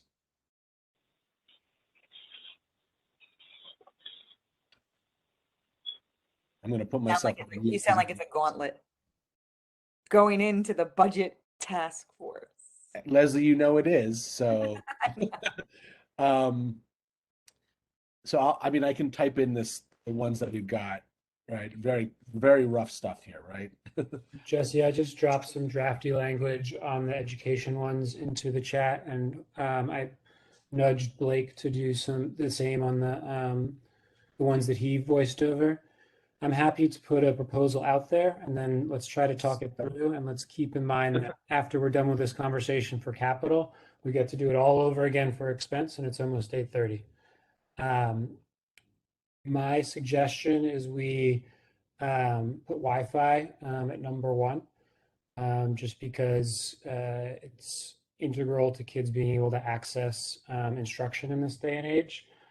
Even more so true after the pandemic, when schools are more reliant on hardware and software as a core component of their programming. And then we put the plumbing one as number two. I imagine most folks will not push back when I say every kid should be able to go to a bathroom that is in good shape and drink from a water fountain without any risk of lead. And then we go on to the sanitation pilot program that Blake recommended. And we put the improvements to the fleet that is housed in our district as one of the lower requests on the list, down with some of the other big ticket items for education that we want to keep on the list, but we don't necessarily think will have a high likelihood of getting funded. And for that reason, they're lower priorities. Sounds good. To switch, I'd like to put the pilot program for the trash bins number one, and the reason is it's one of our initiatives, and it's something that people can see, touch, and feel. And there is a huge rubbish problem in the area, and Wi-Fi. I mean, they're going to get. I just think this would be a priority, especially since there's so few sanitation requests, and the other request is being pushed down. So I think this would show that the cleanliness of the neighborhood is really an issue. And I think this would show that we're taking interest in it and doing something. Yep. In the interest of getting us to a decision here, I'm going to ask folks to quickly vote in the chat. Do we want to put the sanitation ask as number one and then do the education ones as 2 and 3, or do we want to do education 1 and 2 and the sanitation pilot as number 3? If you want to go with education in the top 2 spots, please put education in the chat to all of attendees. If you want to go with sanitation, please drop that into the chat to all attendees. We'll go with whatever the most folks are excited about. And Alan, maybe you could just share verbally, since I don't think you have access to the chat dialing in. No. I go with your suggestion, kid.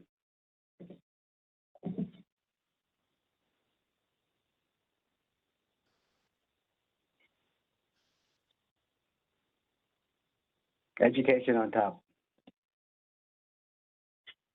Thanks, Alan. Sorry, this is not easy to, this is not as easy as I thought to read. If you have not already voted, try to get your vote in the next 30 seconds or so, and I'll try to count them up. I have to Jesse, scroll like one by one. Correct me if I'm wrong, Jesse, but don't these requests go to separate agencies anyway? Like the top 1, Right. 2, 3? Yeah, good point. They do, Leslie, but I don't know that all of our top 3 always make it into, say, the top 10 for MCB4. So I do think, when we get to the gauntlet, there is potentially like a substantive difference between us ranking something number 1 and ranking it number 3. Oh, or then we could do education 1, sanitation 2, education 3. It doesn't have to be 1, 2, and sanitation last, right? It could be. Yeah, that's the suggestion, is to either do sanitation 3 or to do it as number 1 and do education as 2 and 3. Yeah. At the end of the day, we'll have to hack it out at budget. So, I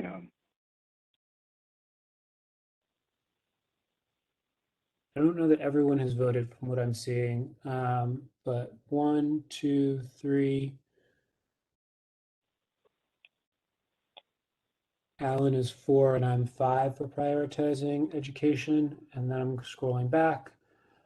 1, 2, 3 for sanitation. So feels like we're going with the education requests as 1 and 2, and then the sanitation pilot as number 3. And I think we can move on to expense. Can I just ask a quick question? It's Maria. Yeah. Jessica wrote, I see in the chat, Jessica, you wrote, you mentioned the community survey. Do you mean the most recent one or the one we did last year?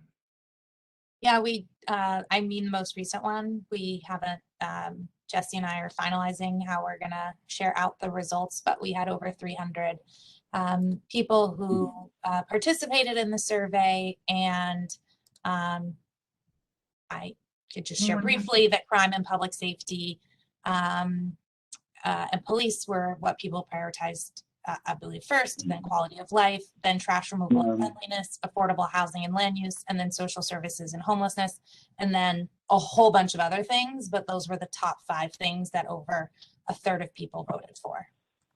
Thank you. Okay.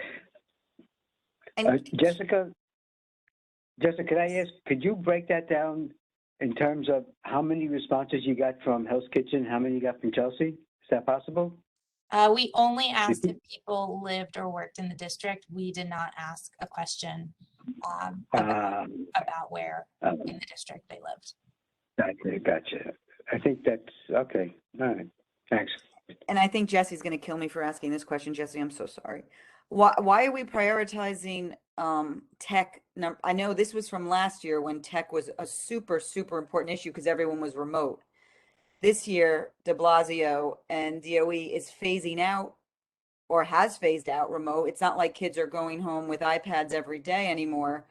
In fact, the remote learning is not, or they're not that I agree or disagree with this, but they're trying not to have it. So why are we putting the tech, the internet right now as the very, very top priority when this administration, though I know it's for next, I know it's going to be for Eric Adams, is saying that they're actually trying to phase it out or at least lessen it a lot. What are you talking about? I don't know what request you're talking about. Sorry, the Wi-Fi? I'm sorry, Wi-Fi. But I think that came from the principal, and I think that's for the schools themselves, not necessarily for home use. So, Yeah. right, I know, but To clarify, Leslie, so that came directly from the superintendent who polled his principals on what they needed in their buildings. gotcha. My best guess would be there are a whole lot more devices that kids who were at home last year are now probably either bringing into the school building if they're still bringing them home or using every day in the school building. That's exactly what I was wondering. Yeah, Thank- overwhelms the existing Wi-Fi infrastructure in many spaces. Thank you, Kit. But that is all guesswork. He didn't get to that level of detail. Yeah, it's a Sounds good to guess. me. Yeah, sounds good to me. Should we pull up expenses, Jesse? Yeah, can you just give me one moment? I will even give you 2. Thank you. And Jessica, that's helpful context about the survey results. Hopefully that will hold water with folks when we bring our recommendation list and that gets compared to other committees and they think about what to actually push up and what not to.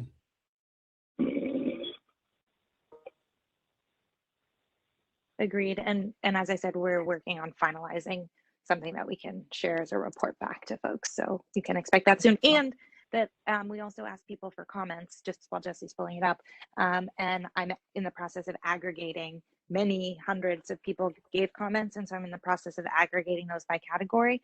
And those will be shared out to the respective committees so that any of you can dig in, or like as a committee, we can dig in further on these topics or issues and see how we want to help address them going forward. All right, I'll fix this later. Never mind. So Jesse is screen sharing, and I've also dropped into the chat to folks who are panelists a link to file on Dropbox if you prefer to look at it that way. These are our expense requests from last year. So I've got a 4-year-old coming in here. For the sake of efficiency, let's first talk through, can you give me 2 seconds? The things that we want to cut, then we can talk about things that we want to change. And if there are any things we want to add, we can do that next. Jesse and Alan, if you all could hold down the fort. My 4-year-old ran away as if something is urgent. Sorry, say again, please. I'm here, Alan. We're on deck. It's all us. Kit has to step away. Oh, okay. All right. So do you see my screen? Me? No, I don't see it. See it. I know you don't, Alan.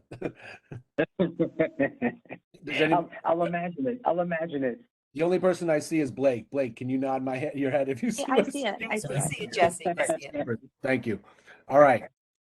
I was wondering if this one we could start with the DSNY FY23 request, since I think this one was more heavily weighted toward DSNY. That's fine. Do you want to?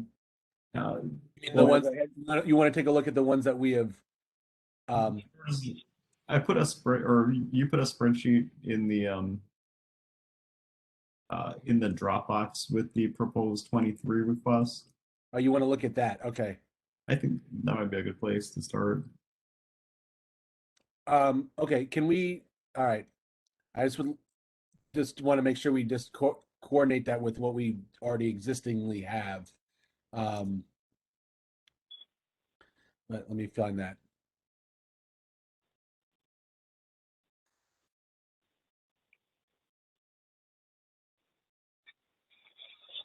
It's the one that says CB4 Street Life FY23 budget requests. Yeah. 1021. Yeah, I thought that was a good place to start because there were some changes. Some areas were reinstated, and some areas have become bigger issues since the FY22. So these requests are all based on the issues that we had discussed, and so there's a column for where we discussed it or some of the letters that we had written on these. And thank you to Kate as well for providing some feedback, and Wendy for also some notes from our DSNY console. So, you know, I think number one is really the litter basket collection, where, I mean, I don't think anybody needs any explanation of that. You can see it on corners across our district. Number two, the frequency of mechanical broom sweeping, which is something that we had discussed as an issue with trash alongside the sidewalk. And this one actually has been cut as part of almost in half because there used to be 2 brooms that went through our district versus now there's 1. The third area, which we had also discussed, is the enforcement. So both in terms of alternate side parking, as well as ensuring that business owners are maintaining the responsibility of keeping the sidewalks clean. Number 4 is increasing the frequency of residential trash pickups in problem areas.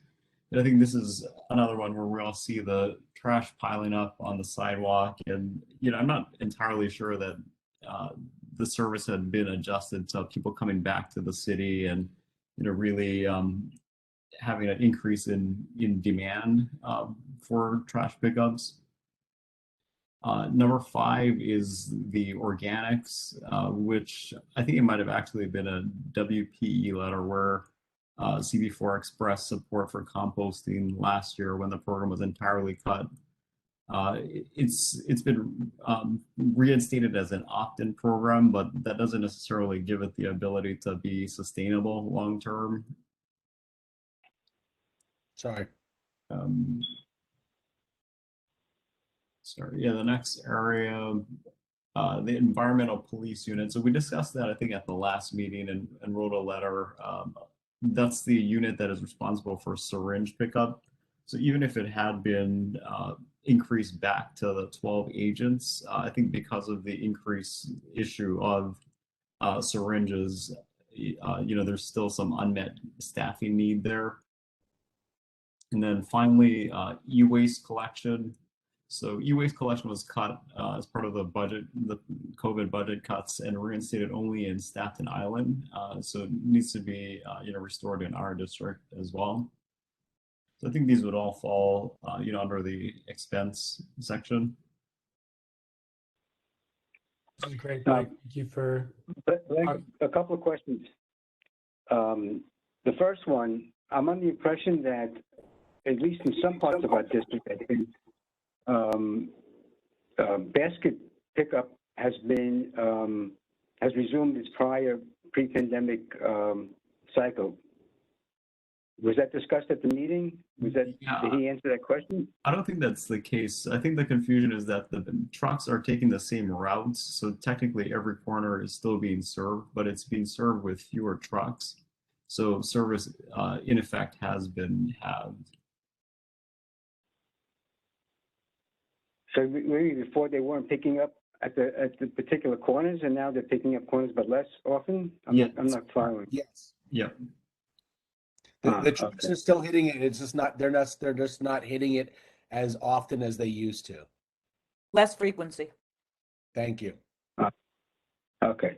All right. Because I don't see that over here on 10th Avenue, but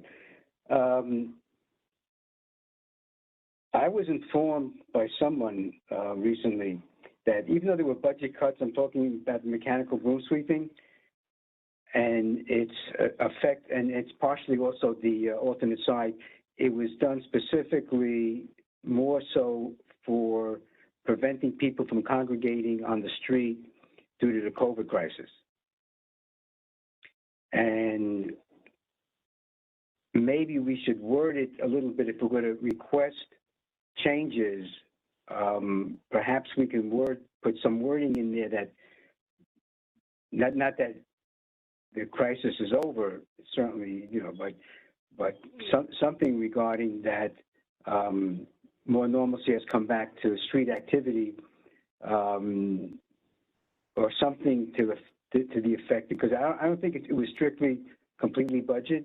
I think it was a health reason for them to, number one, shut down alternate side altogether, and then when they resumed it, to go to the 1 day a week for each side.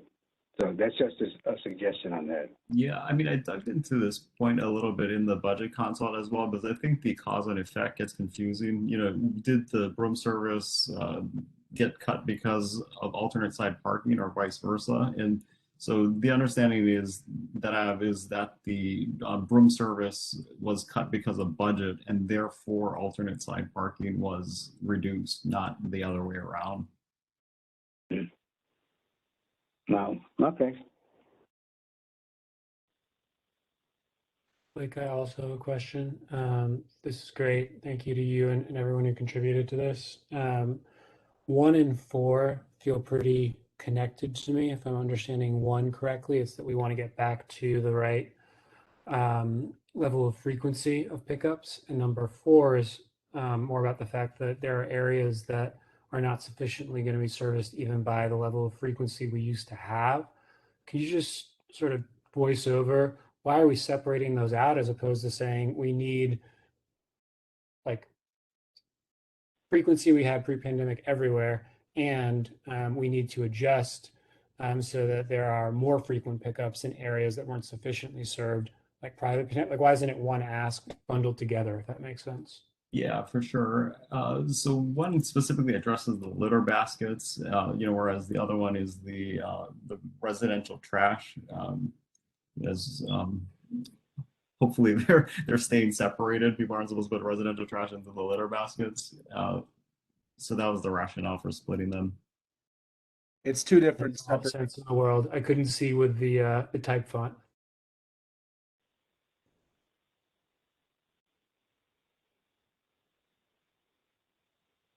Other questions for Blake? And one thing I would add, you know, I know we were talking about the statements earlier, and I apologize. I thought we were talking about the 3 categories separately, but you know, I think we had a pretty good statement last year regarding DSNY. It was listed as the priority in the I can't remember what the exact category was, but it was something like infrastructure, city services, priorities. So, you know, I would suggest that we could just keep that sort of you know, contextual text around it.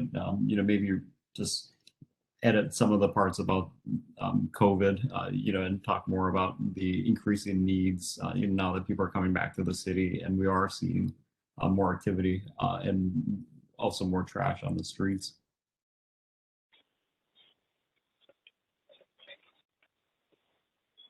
Unless there are objections to that update to the language, Blake, maybe you could send something to Alan, Jesse, and myself when you have an opportunity, because that sounds right to me. I'm just gonna stop sharing for 1 second because I need to get Jessica over from the attendees section.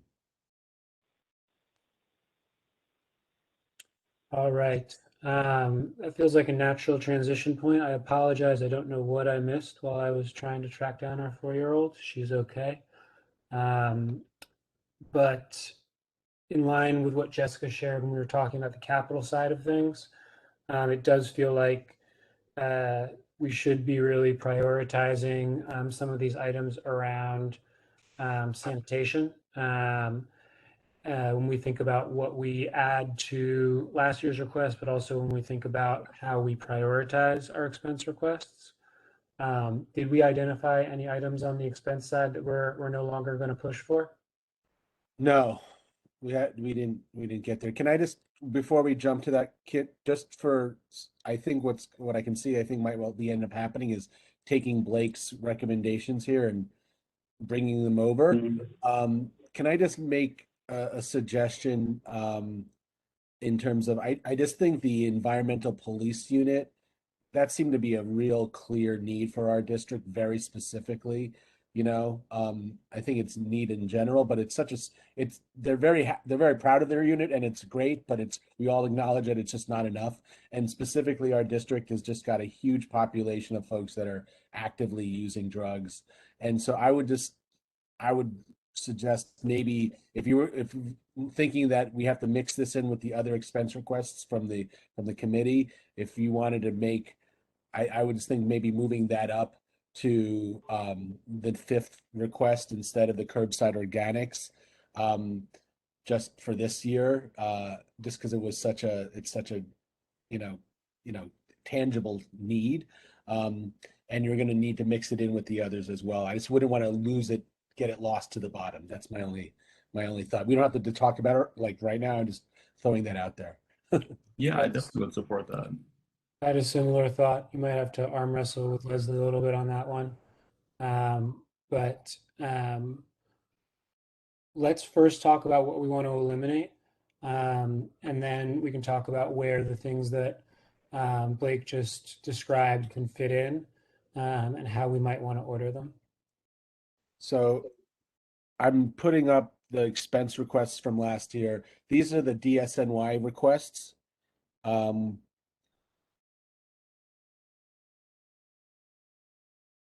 I think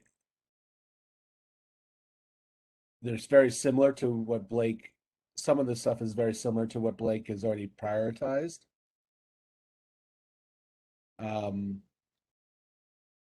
Happy to just switch out the language if everybody's comfortable with Blake's language. I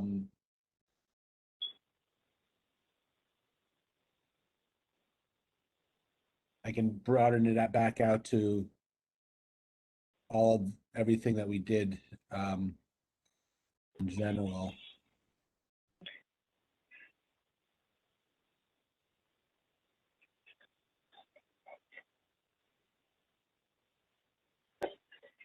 Unless someone objects, it sounds like a good idea to me. Yep.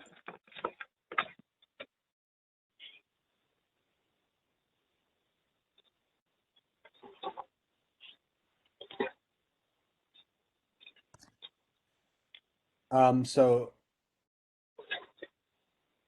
I think the only thing that's, I mean, I don't know if it's not the only thing that's new, but the environmental police stuff is definitely new, right, Blake? That wasn't, we didn't have that last time, so. That's new for this year. Do we want to do what we did with Alan's suggestion with the capital and just go down some of these? Let's do it. Yeah. The first one, we either need to update it or we can cut it. It was specifically focused on tech support for remote learning. There's probably a strong case to be made that more tech support is needed, so maybe we're just updating that one. But I think we probably also might want to drop it down on priority level if we keep it. Does anyone have strong thoughts or feelings on item 2? But this refers to remote learning. Number 2, is that the one? Or is that number 6 we're talking about? I was talking about number 2. As a result of COVID-19, remote learning has become a staple of the Department of Education's programming. Students, families, and teachers need additional tech support, particularly for straightforward troubleshooting that does not require a ticket to be created with the DOE help desk. Can I tell me if I'm wrong, Leslie, that we're removing the number 1 capital item that we had, which was sort of similar in nature, more about the actual hardware, right? To the expense. I mean, we're sort of doubling up. This is sort of all saying the same thing, which is saying it needs generally more tech support and a better system in created for when things don't go right, right?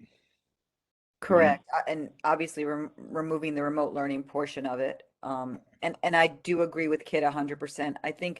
I just think this could be dropped a little bit because I think the urgency is not there as much as it was last year, as far as, we need these iPad, we need this connectivity, we need this service. It's just that type of learning is not going on. It's not as prevalent as it was. I think that was Kit. Was that your point? Okay. Yeah, I agree with Kit. All right. So we're all comfortable with that. We're going to update the language and we'll drop it.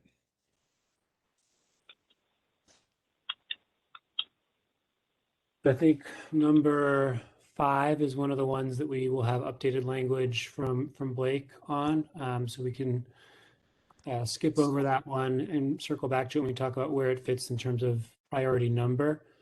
Number 6, as a result of COVID-19, more students are learning from home. To help students practice reading from home, we must increase the number of digital licenses available from digital libraries. Schools will benefit from digital classroom libraries at each grade level, both at and below benchmark reading levels.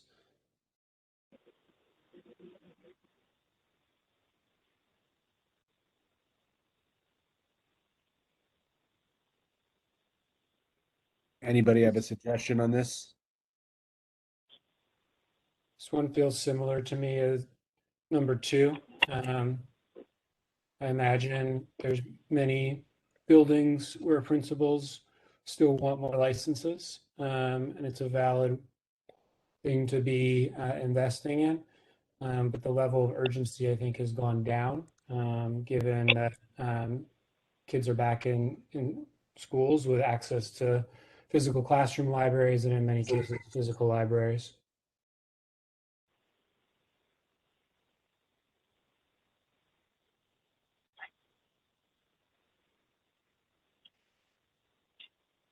I love it when no one disagrees with me.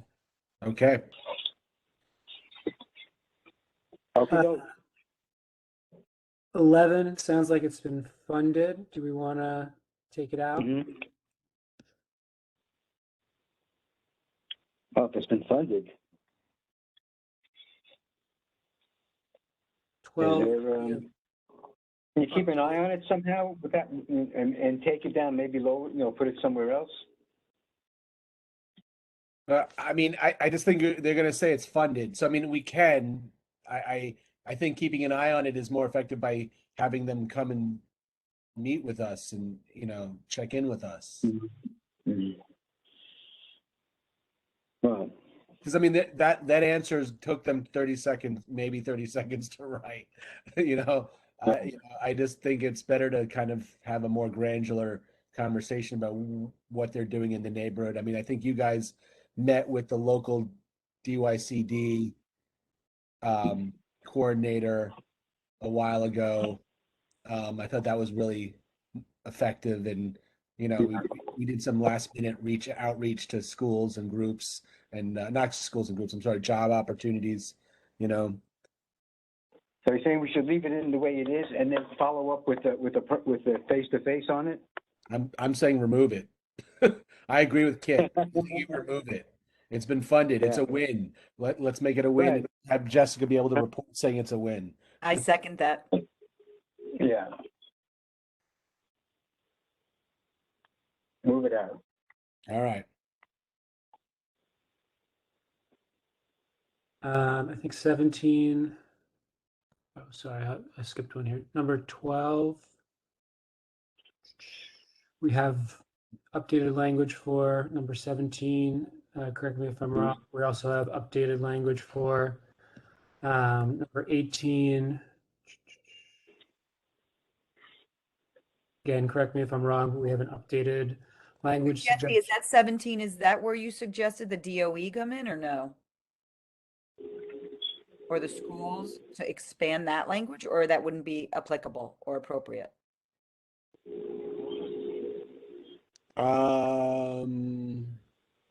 I would defer to Jeffrey, by the way, I know two Jeffrey different LaFrancois is not here, but he's pushing it to be here too. it's just a different agency. You're talking to DSNY here. So Right.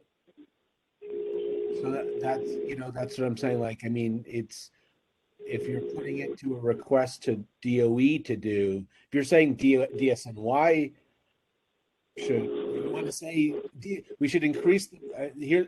I mean, the only way I think I'm saying we're increase the funding for New York City Organics Collection Program and coordinate with DOE. Yeah, but DSNY collects the garbage inside and outside. And to work out to conduct to do a program with DOE and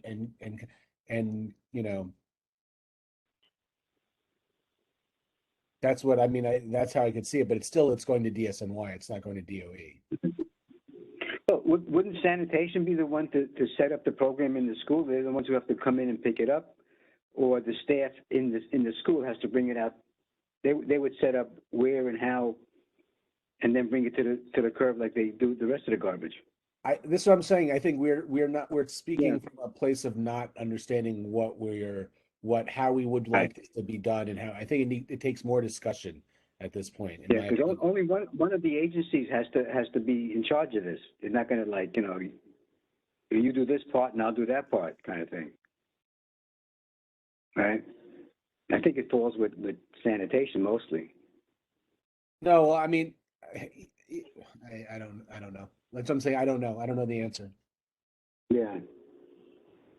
Well, why don't we at least piggyback it the composting, the program of instituting a composting program, piggyback it somewhere, and then let the agency try to figure it out somehow, or coordinate with them down the road if someone's interested in doing something like that.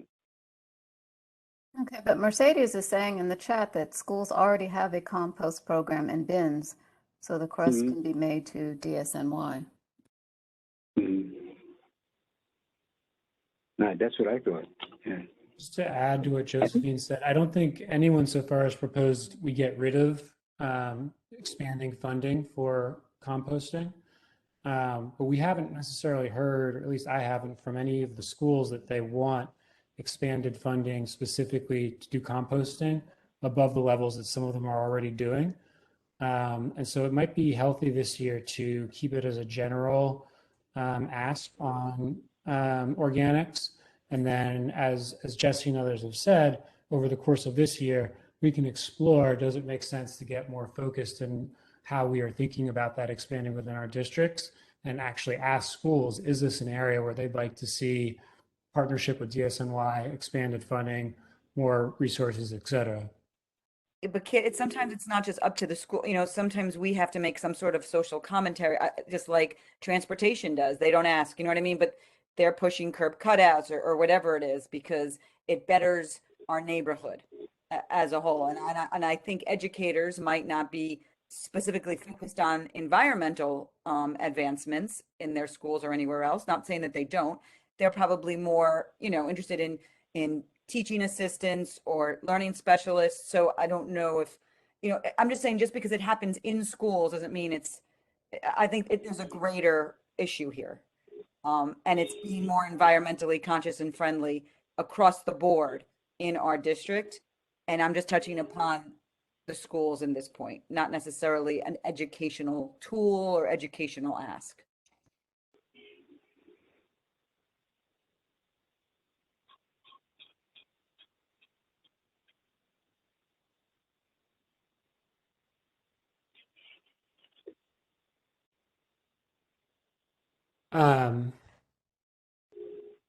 Okay, I think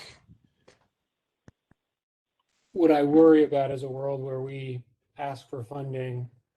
I don't think it'll get granted, but let's say it does, for something that schools aren't in a position to prioritize, don't have staffing to execute against, and have to coordinate with DSNY to stand up something that they hadn't planned for. It seems like we're just getting ahead of ourselves, saying that because we value the environment, schools that may or may not be in a position to operationalize composting have to. I don't think they ever take us our budget requests as a have to. I think it's more of a,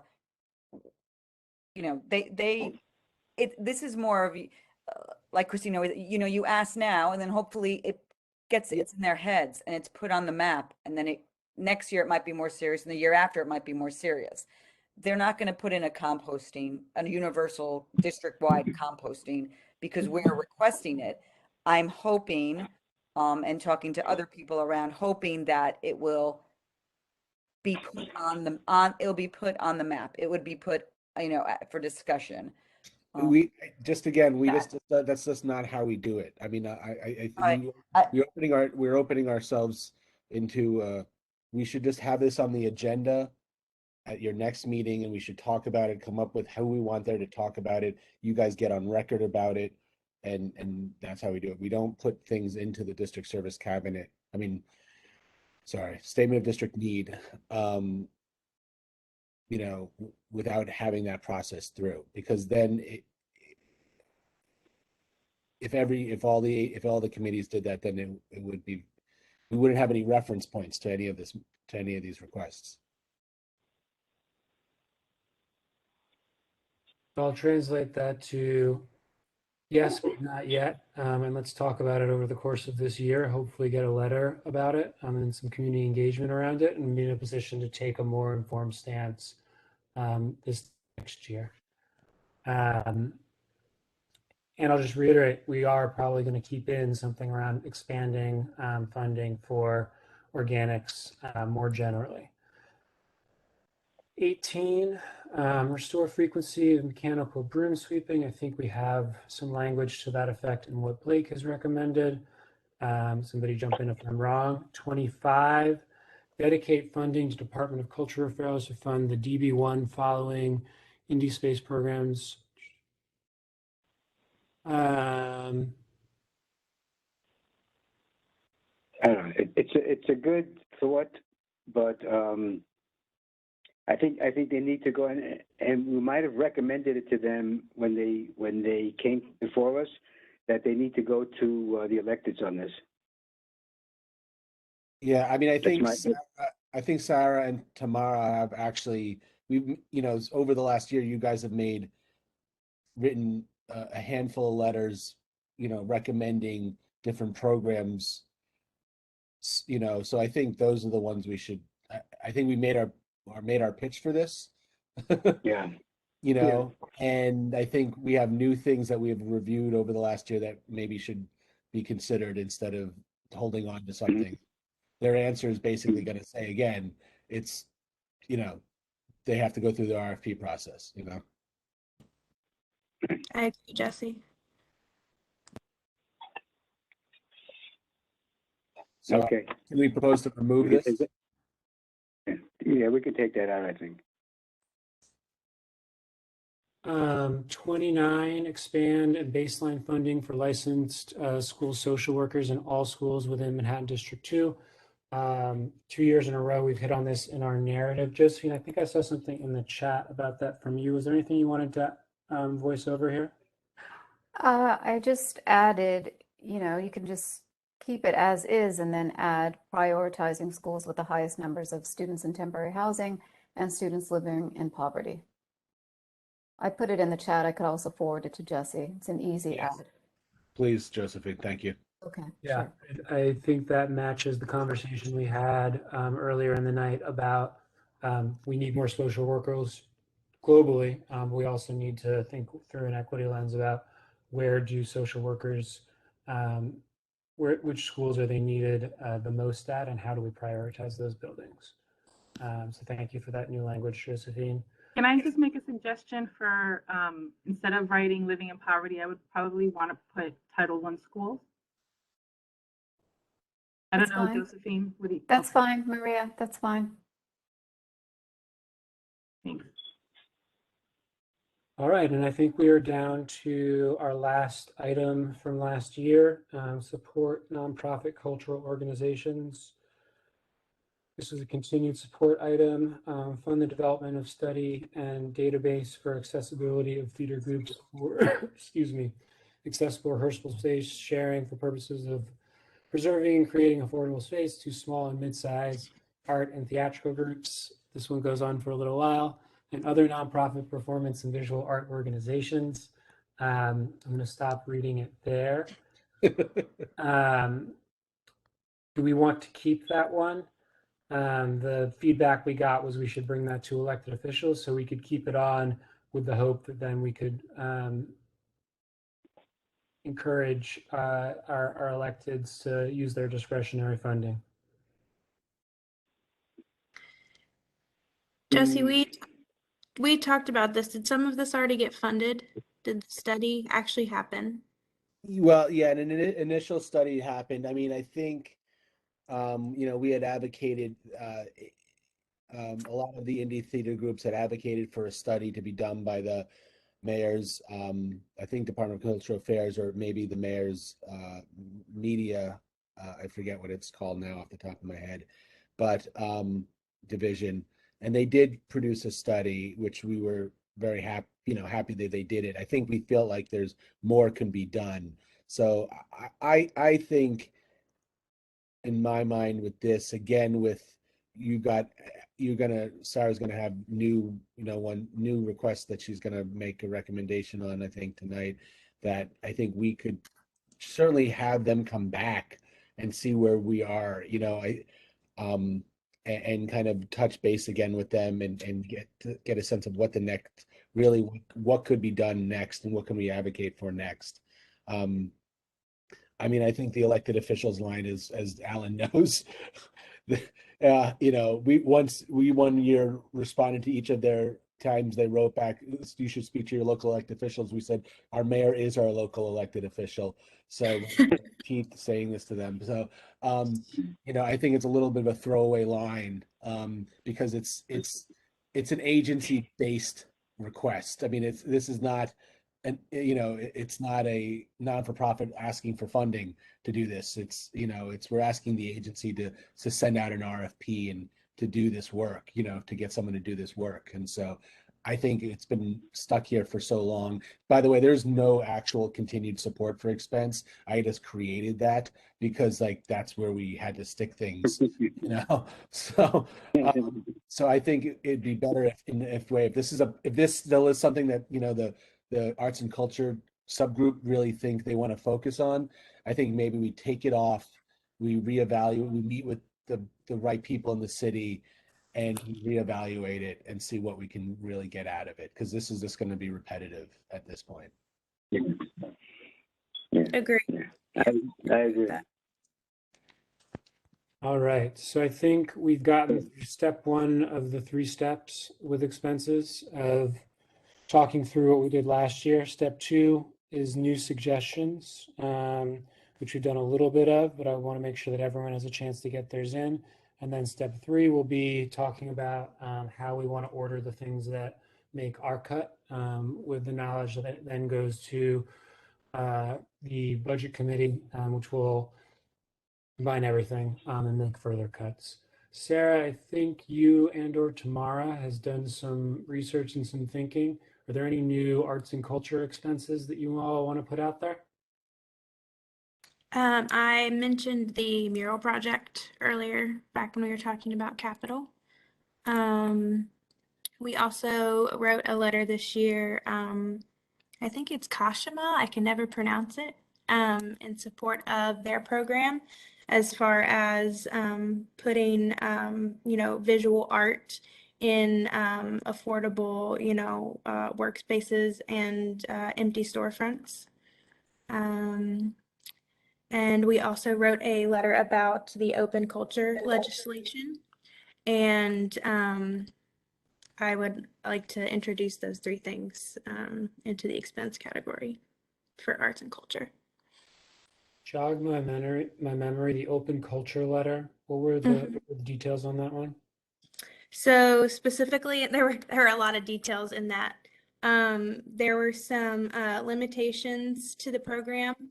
There were also some fees that the organizations were being asked to pay, as far as insurance, different application fees, things like that the organizations were not necessarily privy to. I can also send you around the letter kit. I'm browsing through it now. Yeah, that's helpful. Part of the question was coming from a place of wondering, what are we suggesting Yes. we would pay for? I think I can connect the dots much more easily on the first 2 things you said than the third.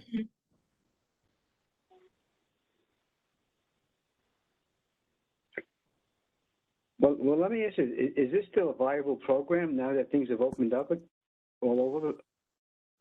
I mean, this was supposed to be for last year, summertime, going in, and then they couldn't get their act together with again, insurance. Are you going to charge people? Are you going to get people, to stand away from each other. I don't know. Is this still a viable program at this point?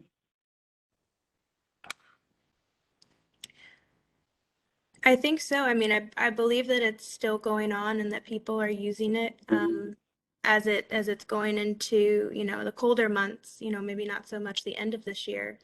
But also, going into next year, I know at least in our neighborhood, we do have a lot of smaller theater spaces that have closed down or currently aren't operating or are maybe even under construction. And so, I mean, I guess I personally think that, starting in the spring of next year, that, the open culture opportunity provides people a place to perform or display their art where they might not otherwise have an opportunity through the city.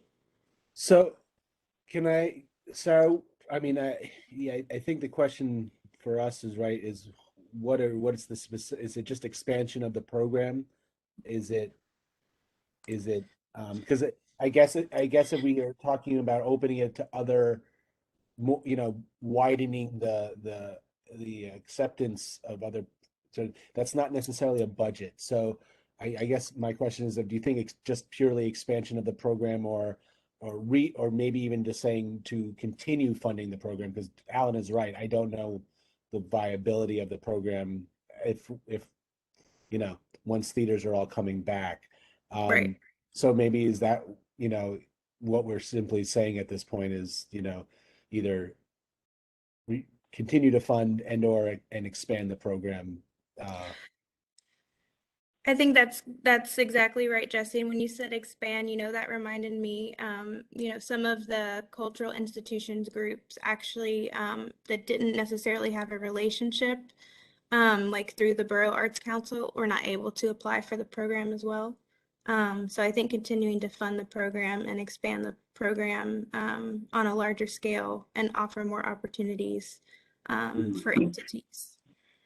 I mean, we certainly put in the reasoning somewhat of a summary of what our that we would like it to be, not only the program funded, but to be expanded to other groups. And then one of the options you can always do, which we'll do specifically with your committees, we can attach the letters we've done in the past, so they'll have the background on them as well. We can do that with Blake. We can do that with this DSNY stuff and any of the DOE stuff that we choose. Sarah, let me ask you a question. Did they ever come out with specific guidelines for how folks could run an open culture, a street event of some kind, of a culture kind, of either a play or any kind of an arts, or did the city ever put out guidelines on this somehow? Or people just doing it kind of like, I can go back and look, Alan. I believe that they did. I'm certain there were definitely time restrictions as to, when, due to noise and things like that, depending on the type of, arts and culture that you were doing. But I believe that they did. It was all very fast and furious. Wasn't it tied into, I think you mentioned, that some of the theaters have closed down. They're using the locations in front of them. So yes. Was the open culture program tied into, you needed to be like in front of the place where you used to be, so to speak? No. So it was tied into. No, I think it was any one of the listed places that were part of the open streets. Yeah. Yeah. Yeah, no, I mean, we had them in our, we've had a small handful in our district, the difference is they went through SAPO, which is just not what. Right. SAPO took it over, exactly. Right. It did not have a community review comment period similar to like a street fair or a block fair. It just was its own program, similar to open restaurants or open streets. It's not as though we get a review of those. So, So we should continue funding it. They should, the city should continue funding the program. So we have those three new ones. The only issue with the one thing with the mural project, Sarah, I think, is that I don't necessarily know who we would be. I mean, I guess it would be the Department of Cultural Affairs. Yeah, but I'm not 100% sure. So we might have to make that an other, which is always an option. And we'll have to figure that out.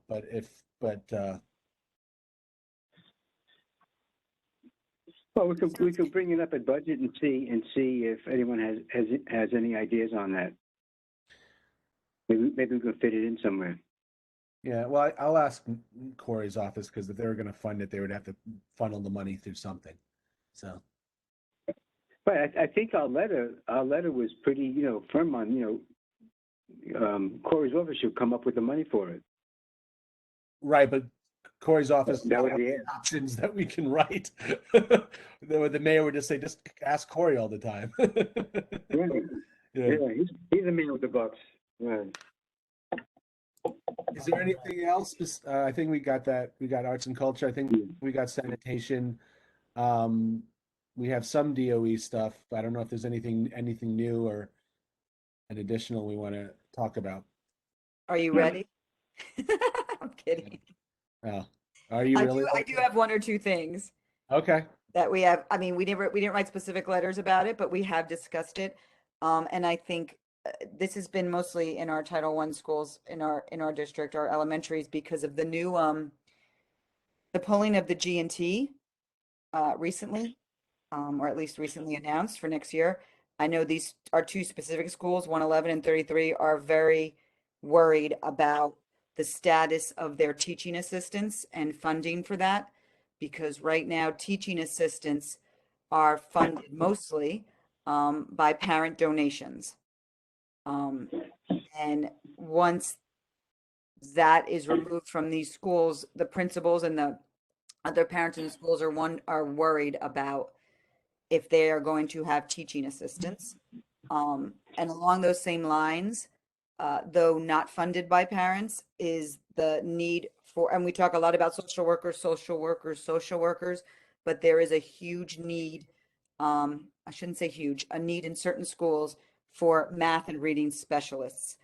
And with the influx, we believe, an influx of cash coming in from the feds, we think, into our into our schools, that we should be, some think we should be making these big asks from or at least have the city look at these on a staffing level as far as what are really crucial needs right now.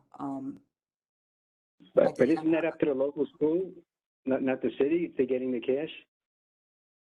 That's the problem, though. It's not equal. That's the problem. The schools that don't have the cash are not getting the programs or the extra staffing, and the wealthier schools, or the schools, that have parents that have the No. Well, I'm saying the money that came out of the feds that is being distributed to the schools, you're saying that it's not being doled out equally? Oh, I don't know how I don't know the exact spreadsheet. I'm just saying there's definitely, I know there is the reading and math assistant specialists, let's put on the side. I know that TAs are and Josephine could probably speak to this too. That was one of the big concerns this week, was the teaching assistants, and that they will be removed. They won't be able to be in, the lower income, or as Marisa is accurately saying, the Title I schools. Right. So I'm saying the teacher. Let's deal with the teaching. The teaching assistants get funded how? They get funded from DOE. Is it an expense item, or they're getting funding because the school has a certain program, and that program is funding them? Both, but usually the latter. So the DOE, just like music education, is not included in as a baseline subject in elementary schools. There's some, okay, but it goes, it depends how wealthy or how much a PTA can raise. And TAs fall under that, teaching assistants fall under that category. And if you're a teacher and you have 32 kids in your class, you definitely need a teaching assistant. Unfortunately, the teaching assistants are usually funded, not privately, but like by, like raising money, bake sales, auctions, whatever. I just, So you I said, mean, go ahead, I'm sorry, Alan. okay, so if the DOE is cutting out of funding, then even though we haven't had a discussion about it, are we asking for the city now to step in to preserve the teaching assistants for the particular schools that may get lost? That's what I would advocate for. Because the inequity is just it's going to be stark now. It's going to be starker than it was before. Perhaps we could get some input from specifically Ed and Cindy on this, some direction on this, and maybe get a better idea of what's happening with this funding, how these teaching assistants were being funded before, because I know at a school at Midtown West, they have a relationship with, Bank Street College that's been going on for some time. I don't know specifically with these other two schools with the G&T program, and I'm curious to know, were these teaching assistants for all of the classes or were they just for the G&T? Because like at Midtown West, they're for all the classes. So I think before we really say anything, we should get some sort of information directly from those principals. So 33, 111 are across the board. When you raise money, they don't raise money that just goes to the G&T classes. That would be probably one of the most awful things. When those particular schools raise money, it gets equally distributed regardless of who donated. But like you gave a great example, Josephine, the Bank Street. See, each school is kind of fends for themselves. You know what I mean? Like however they can get the teaching assistants, that's how they get it. Like I know some others don't get the Bank Street people, and some raise the money themselves or whatever. So just to build on what Josephine said, I think we need to learn more before we take a stance here. But one thing I'll add to this conversation is the only thing that's happening, not this year, but next year, is that there won't be an incoming kindergarten cohort of G&E. The rest of the program is going to be phasing out for years. And so I think if Eric Adams doesn't reverse this last second decision by de Blasio that right now impacts only one future cohort, we just don't know enough yet what our what our position should be. Are we asking to baseline funding? Are we don't know enough about the implications of what was essentially a press conference and a press release from an outgoing mayor, I think, to put this into the budget as an ask for the future. That's fine. That's fine. I'm putting it on the board now, but it should, I don't want to get into a philosophical conversation, Kit, but things like teaching assistants should be baselined. It shouldn't be up to parents funding themselves. But that's, people can disagree or agree, and it might be a conversation down the road, but we should put it on our radar. Yeah, Maria, if you're still with us, I hope I'm not putting you on the spot here, but I think you have plans to connect with Ed in the not too distant future. Would you be open to talking to him about this? And maybe he could come talk to all of us about it if he or one of the other principals is open to that? Yeah, absolutely. That'd be great. Thank you, Kit. No, I'm glad you're lifting this up, and I agree at a high level with what I think you're suggesting. I think we just don't know enough yet to make a budgetary list on it. Yep, absolutely.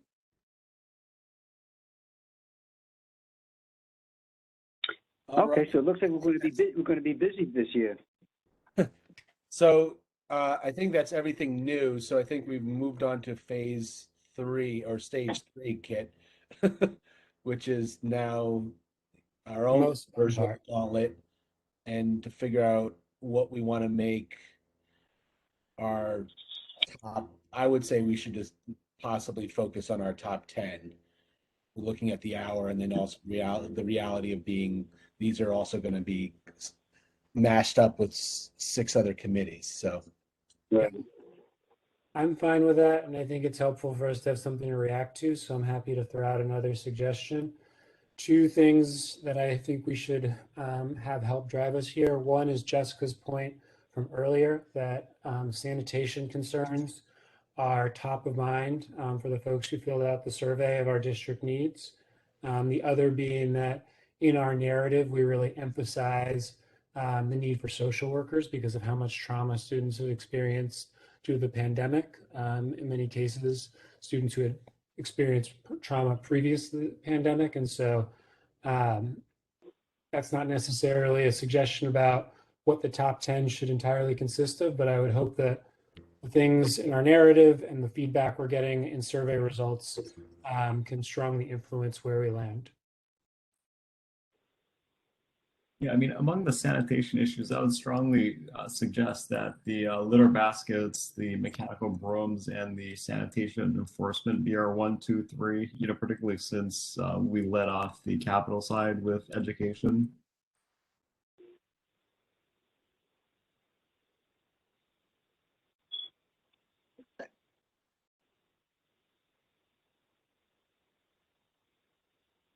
Other thoughts?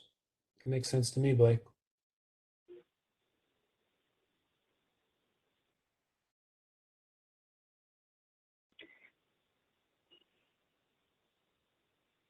So we're making, I'm sorry, just to clarify, we're making the basket pickup number 1. Yeah, basket pickup, the mechanical brooms number 2, and then the enforcement is number 3. Okay, so not residential. Well, I think that would be a good number 4, but you know, I understand there are other important needs as well. So mechanical brooms is number 2, and then I'm sorry, enforcement. Enforcement is number 3, which I think might have been a new one from the other spreadsheet. And then number 4 is the residential trash pickups. Other folks may feel differently, but I think it might make sense to insert the social worker DOE ask as number 4 and then get back to some of the other sanitation requests. I don't think we want that one to drop down too far. Agree. I agree. I totally agree. Of course, I agree. Okay, so I'm sorry. So DSY enforcement is number 3. Social workers is number 4. Is that accurate?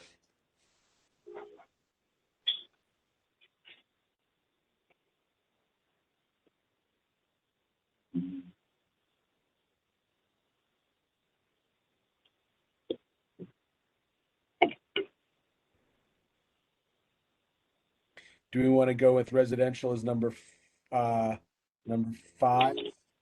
Right. What else we got? Yeah, Okay. I would support 5 and 6 being the residential and the environmental police, which is the syringe pickup.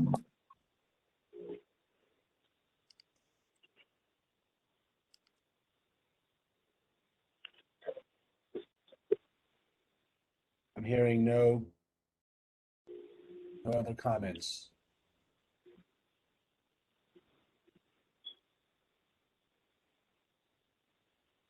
Composting in there, or we put that off? Just I'm that sorry, other- David? The composting. We're buttoning that up with something else. Okay. We're gonna find a home for it.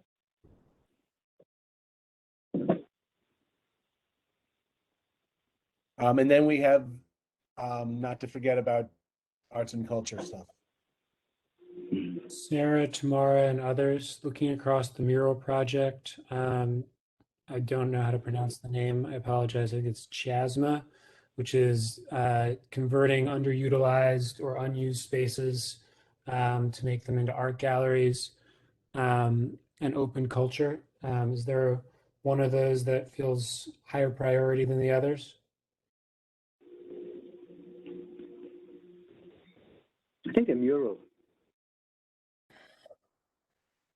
I agree with the Alan. Sorry, I had to step away, but yes, the mural.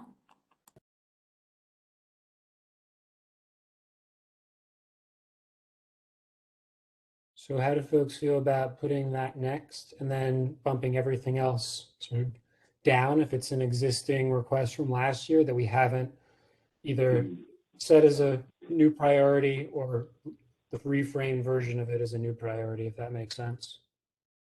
Sure. So I'm sorry, Kit, just so I understand it.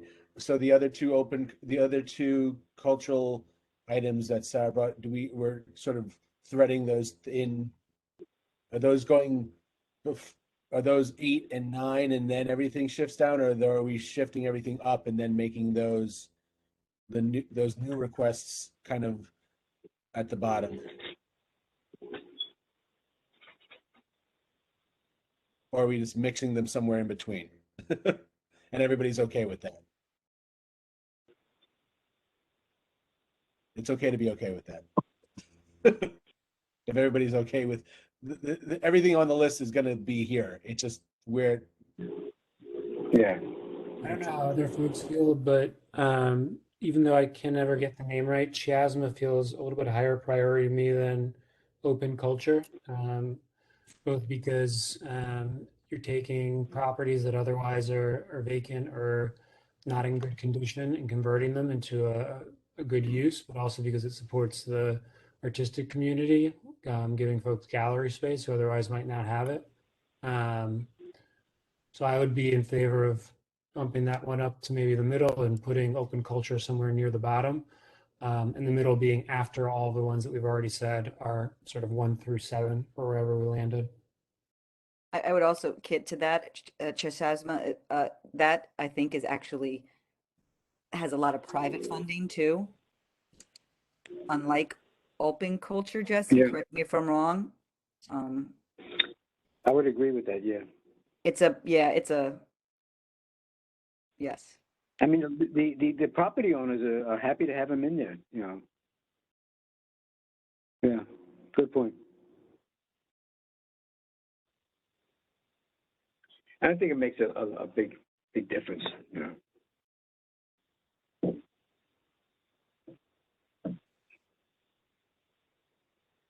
Okay, so are we all in agreement that I think I'm a little confused about Kashima, or however you pronounce it, where we find that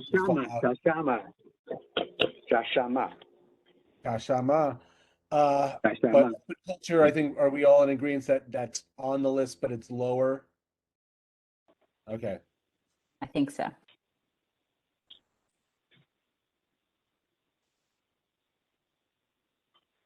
And then do we want to do 1 through 7? We've got figured out.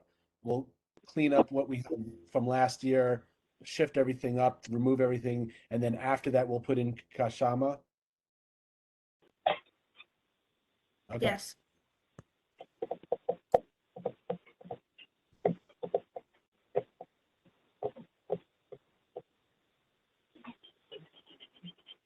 Okay. All right, very well. Well done. Did this. So Jessica, let me ask you something. Do you need Kit and I to do anything at this point, or anybody else from the committee? Because you need stuff back by Friday, I think, right? Well, yeah. No, I needed to do a lot, Alan. I'm going to send you these spreadsheets. Oh, well, I'm glad I send asked. it to Jessica and clean it up. Okay. I mean, I think we need to get language from everybody that I think we have Blake's language. I think there's some work that has to be done on the pulling the capital education requests out and putting them into expense and mixing them with the existing expense and figuring out exactly what we're saying about the technical support for the iPad slash, you know, not remote learning, but still Wi-Fi, I guess, you know, digital learning. So I think we need help, language help with that from Leslie and Josephine, and anybody else. But yeah, I mean, I could take a first swing at it, but I think it really needs to be the final touches need to be you guys, and make sure that that's what everybody remembers as being accurate as to what our decision is. So I'm happy to I'm happy to take the first swing. Okay, so can you send us something that's already been like itemized or changed or some that spreadsheet you were working on? Is that something you can send out tomorrow sometime? Or after you take your first swing? Yes, I will. I mean, what I'll send you is what you're looking at. I'm going to send you an Excel spreadsheet of the expense and the capital separately. Okay. And you tell me if, you know, I think we just need to make sure with the priority, we're all right on the same priority list. Then if you want to send it out to the committee in terms of just touching up the language and making the language is correct, then you can, that's my recommendation for you guys. And then you're putting a deadline on that for the language changes. Then you're submitting the final, making those updates, submitting the final thing to Jessica and saying, this is what the committee, you know. Okay. If that's my suggestion. I think it's a great suggestion. Two quick process pieces. Josephine and Maria tag teamed on updated language to what used to be item 29 and is now going to be, I think, item number 4. I have a screenshot of that, so I don't need it again. Sarah, if you are able to sort of send us some additional commentary on the arts and culture ones, that would be a helpful starting point because those are pretty bare bones at this point. And sports fans, we have one more agenda item. Okay, looking forward to it. Let me pull up the agenda. Is it DOE composting? You're kidding, right? That was good, Leslie. I like that. Yes, I'm kidding, Maria. No, I mean, Kit is kidding. I'm not kidding. We have one more agenda item. I don't remember. One more. Oh. I think it's tomorrow night, right, Kit? It is. We can be brief. Be brief. I will not try to find the agenda. Thank you. Get started. I'll start us out, and then Tamara, if you want to jump in, or Kit, I don't know if you need to introduce it first. Sorry. Okay, great. Tamara and I have spoken about leading the subcommittee of arts and culture and trying to be able to bring more to the table to our committee meetings and be more active in that area of this committee. And so we kind of put together a document of priorities and goals, but just wanted to share a few highlights with you tonight. One thing we'd like to do is build our cultural organization list and also those relationships in the district. And Tamara's done an awesome job and has already begun working on that. And I think, Jesse, you put it in the Dropbox as well, if people are interested in looking at that. We'd also, once we build that list, we'd like to try to do some sort of survey of the cultural organizations in the district, as, you know, some sort of needs assessment. What, you know, kind of partnerships would they want, funding, networking, you know, audience development, and information sharing, you know, some of these things that like Kit, you know, District 2 schools wanting to get murals made, you know, by their students, things like that. How can we connect them to those types of things? Tamara, do you want to share our other few highlights? No, absolutely. I learned that we also had sort of a subgroup around a subcommittee on arts and culture, and we absolutely wanted to sort of re-engage that. And although Sarah and I sort of initially were trying to put some thoughts together, we did want to invite anyone who's interested to let us know so that we can sort of schedule that next sort of subcommittee meeting where we can sort of build on the list and think about what that survey should be. So please do let us know. And our hope really is, as we were thinking about this with the budget priorities, is that what's really important is to learn and to get from the artistic community in our district what their needs are and how they can connect with schools and other institutions. And so one way that we thought, besides just doing the survey, was also to really start proactively reaching out and inviting arts and cultural institutions to either come do formal presentations or at least do some part of the 2-minute kind of public session as well. So the idea is that we build the list, we start doing outreach to the survey, but then also really inviting the groups to come in. And the hope is that we will then really get a sense of what the needs are, that we'll really be able to figure out how we can really work to support the advocacy for them. I think that, yep. That's it. More to come, and really, really glad to have Tamara in this committee.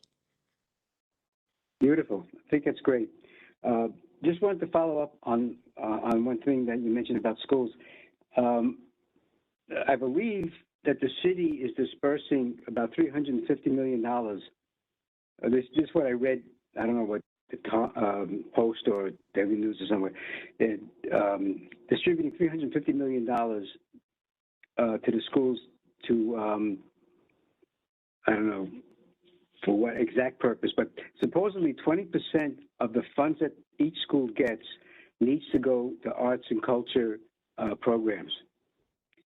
So perhaps if we can dig into that a little bit, maybe we can get some of the organizations that you have listed there. There might be some of them that may want to get involved, and see if we can bring some of these, as you mentioned, not just the mural people, but there might be some groups out there that might want to get involved with some of our schools. So that's just a thought that perhaps we can, dig into a little bit.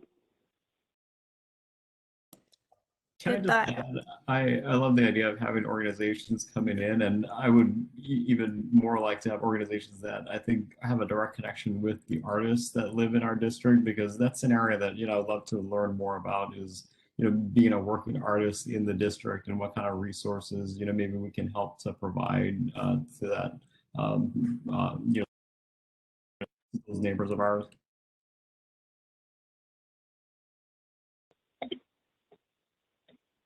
I think that's a nice idea too, Blake. But I know that a lot of artists have been like pushed out of our district because they can't afford the rents anymore. So I just want to be mindful of that, there's a lot of great work happening and people can't afford to live here anymore and actually do that work.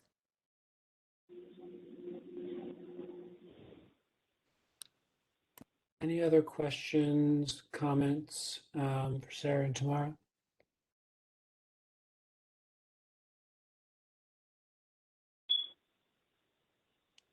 All right, then I think I'd like to add my kudos to you two. I'm excited to hear more and see more in upcoming meetings. And I think we can be finished. 9:42.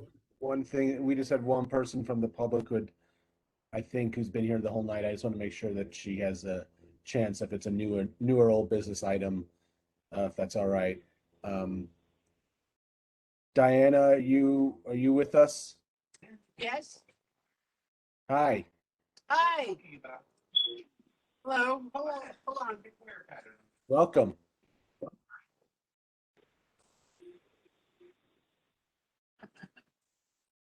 I don't know. I'm here. You're here. We hear you. We hear you. Okay. How can we help? Well, I think since the streets is part of this committee, I wanted to see what people's different feelings were about the proposal of having the open restaurant program made permanent.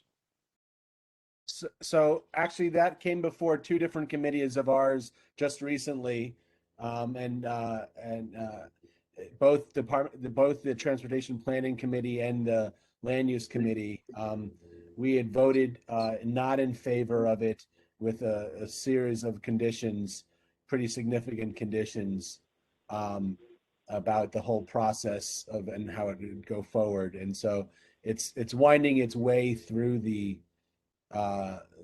land use process, but I know that the administration has also just released a series of events to get input from the neighborhoods and the communities and the stakeholders. And so I can certainly, if you get in touch with me, I can make sure you have that new information as well. But yeah, the board has already actually voted in not in favor of that unless a number of conditions are met. And I can certainly forward you those letters, but those can be found on our on our website. So that would be under the specific committees you just mentioned? That's Yes. what the attention would be? Yeah, so those the open restaurants program, and it's the idea of becoming permanent were heard before the land use committee because it was partly a land use action, and then the transportation planning committee, which took the lead in that issue. I know Blake has been involved, with talking about it with the co-chairs of that committee, who Blake's on our committee here. But those two other committees took the lead on that. Oh, good. I'm glad to hear it. I didn't know that. I didn't know which. Yeah, so you can reach out to me tomorrow, or you shoot me an email tonight, and I'll follow up with you. I'll make sure you get our letters that you can see what we recommended, and I'll forward you the most recent material on what the city's doing about it. I really appreciate that because I guess my biggest concern is that not to have this made a blanket just thrown in like, okay, let's make it permanent, period, without any not that I'm against it altogether, but it can't happen the way it exists right now. That's kind of my basic feeling about it. But thanks for that. I will send you an email. Thank you. I'd like to stay in the loop about that issue. Thanks. Of course. Have a good night. You too. Thank you. Good night.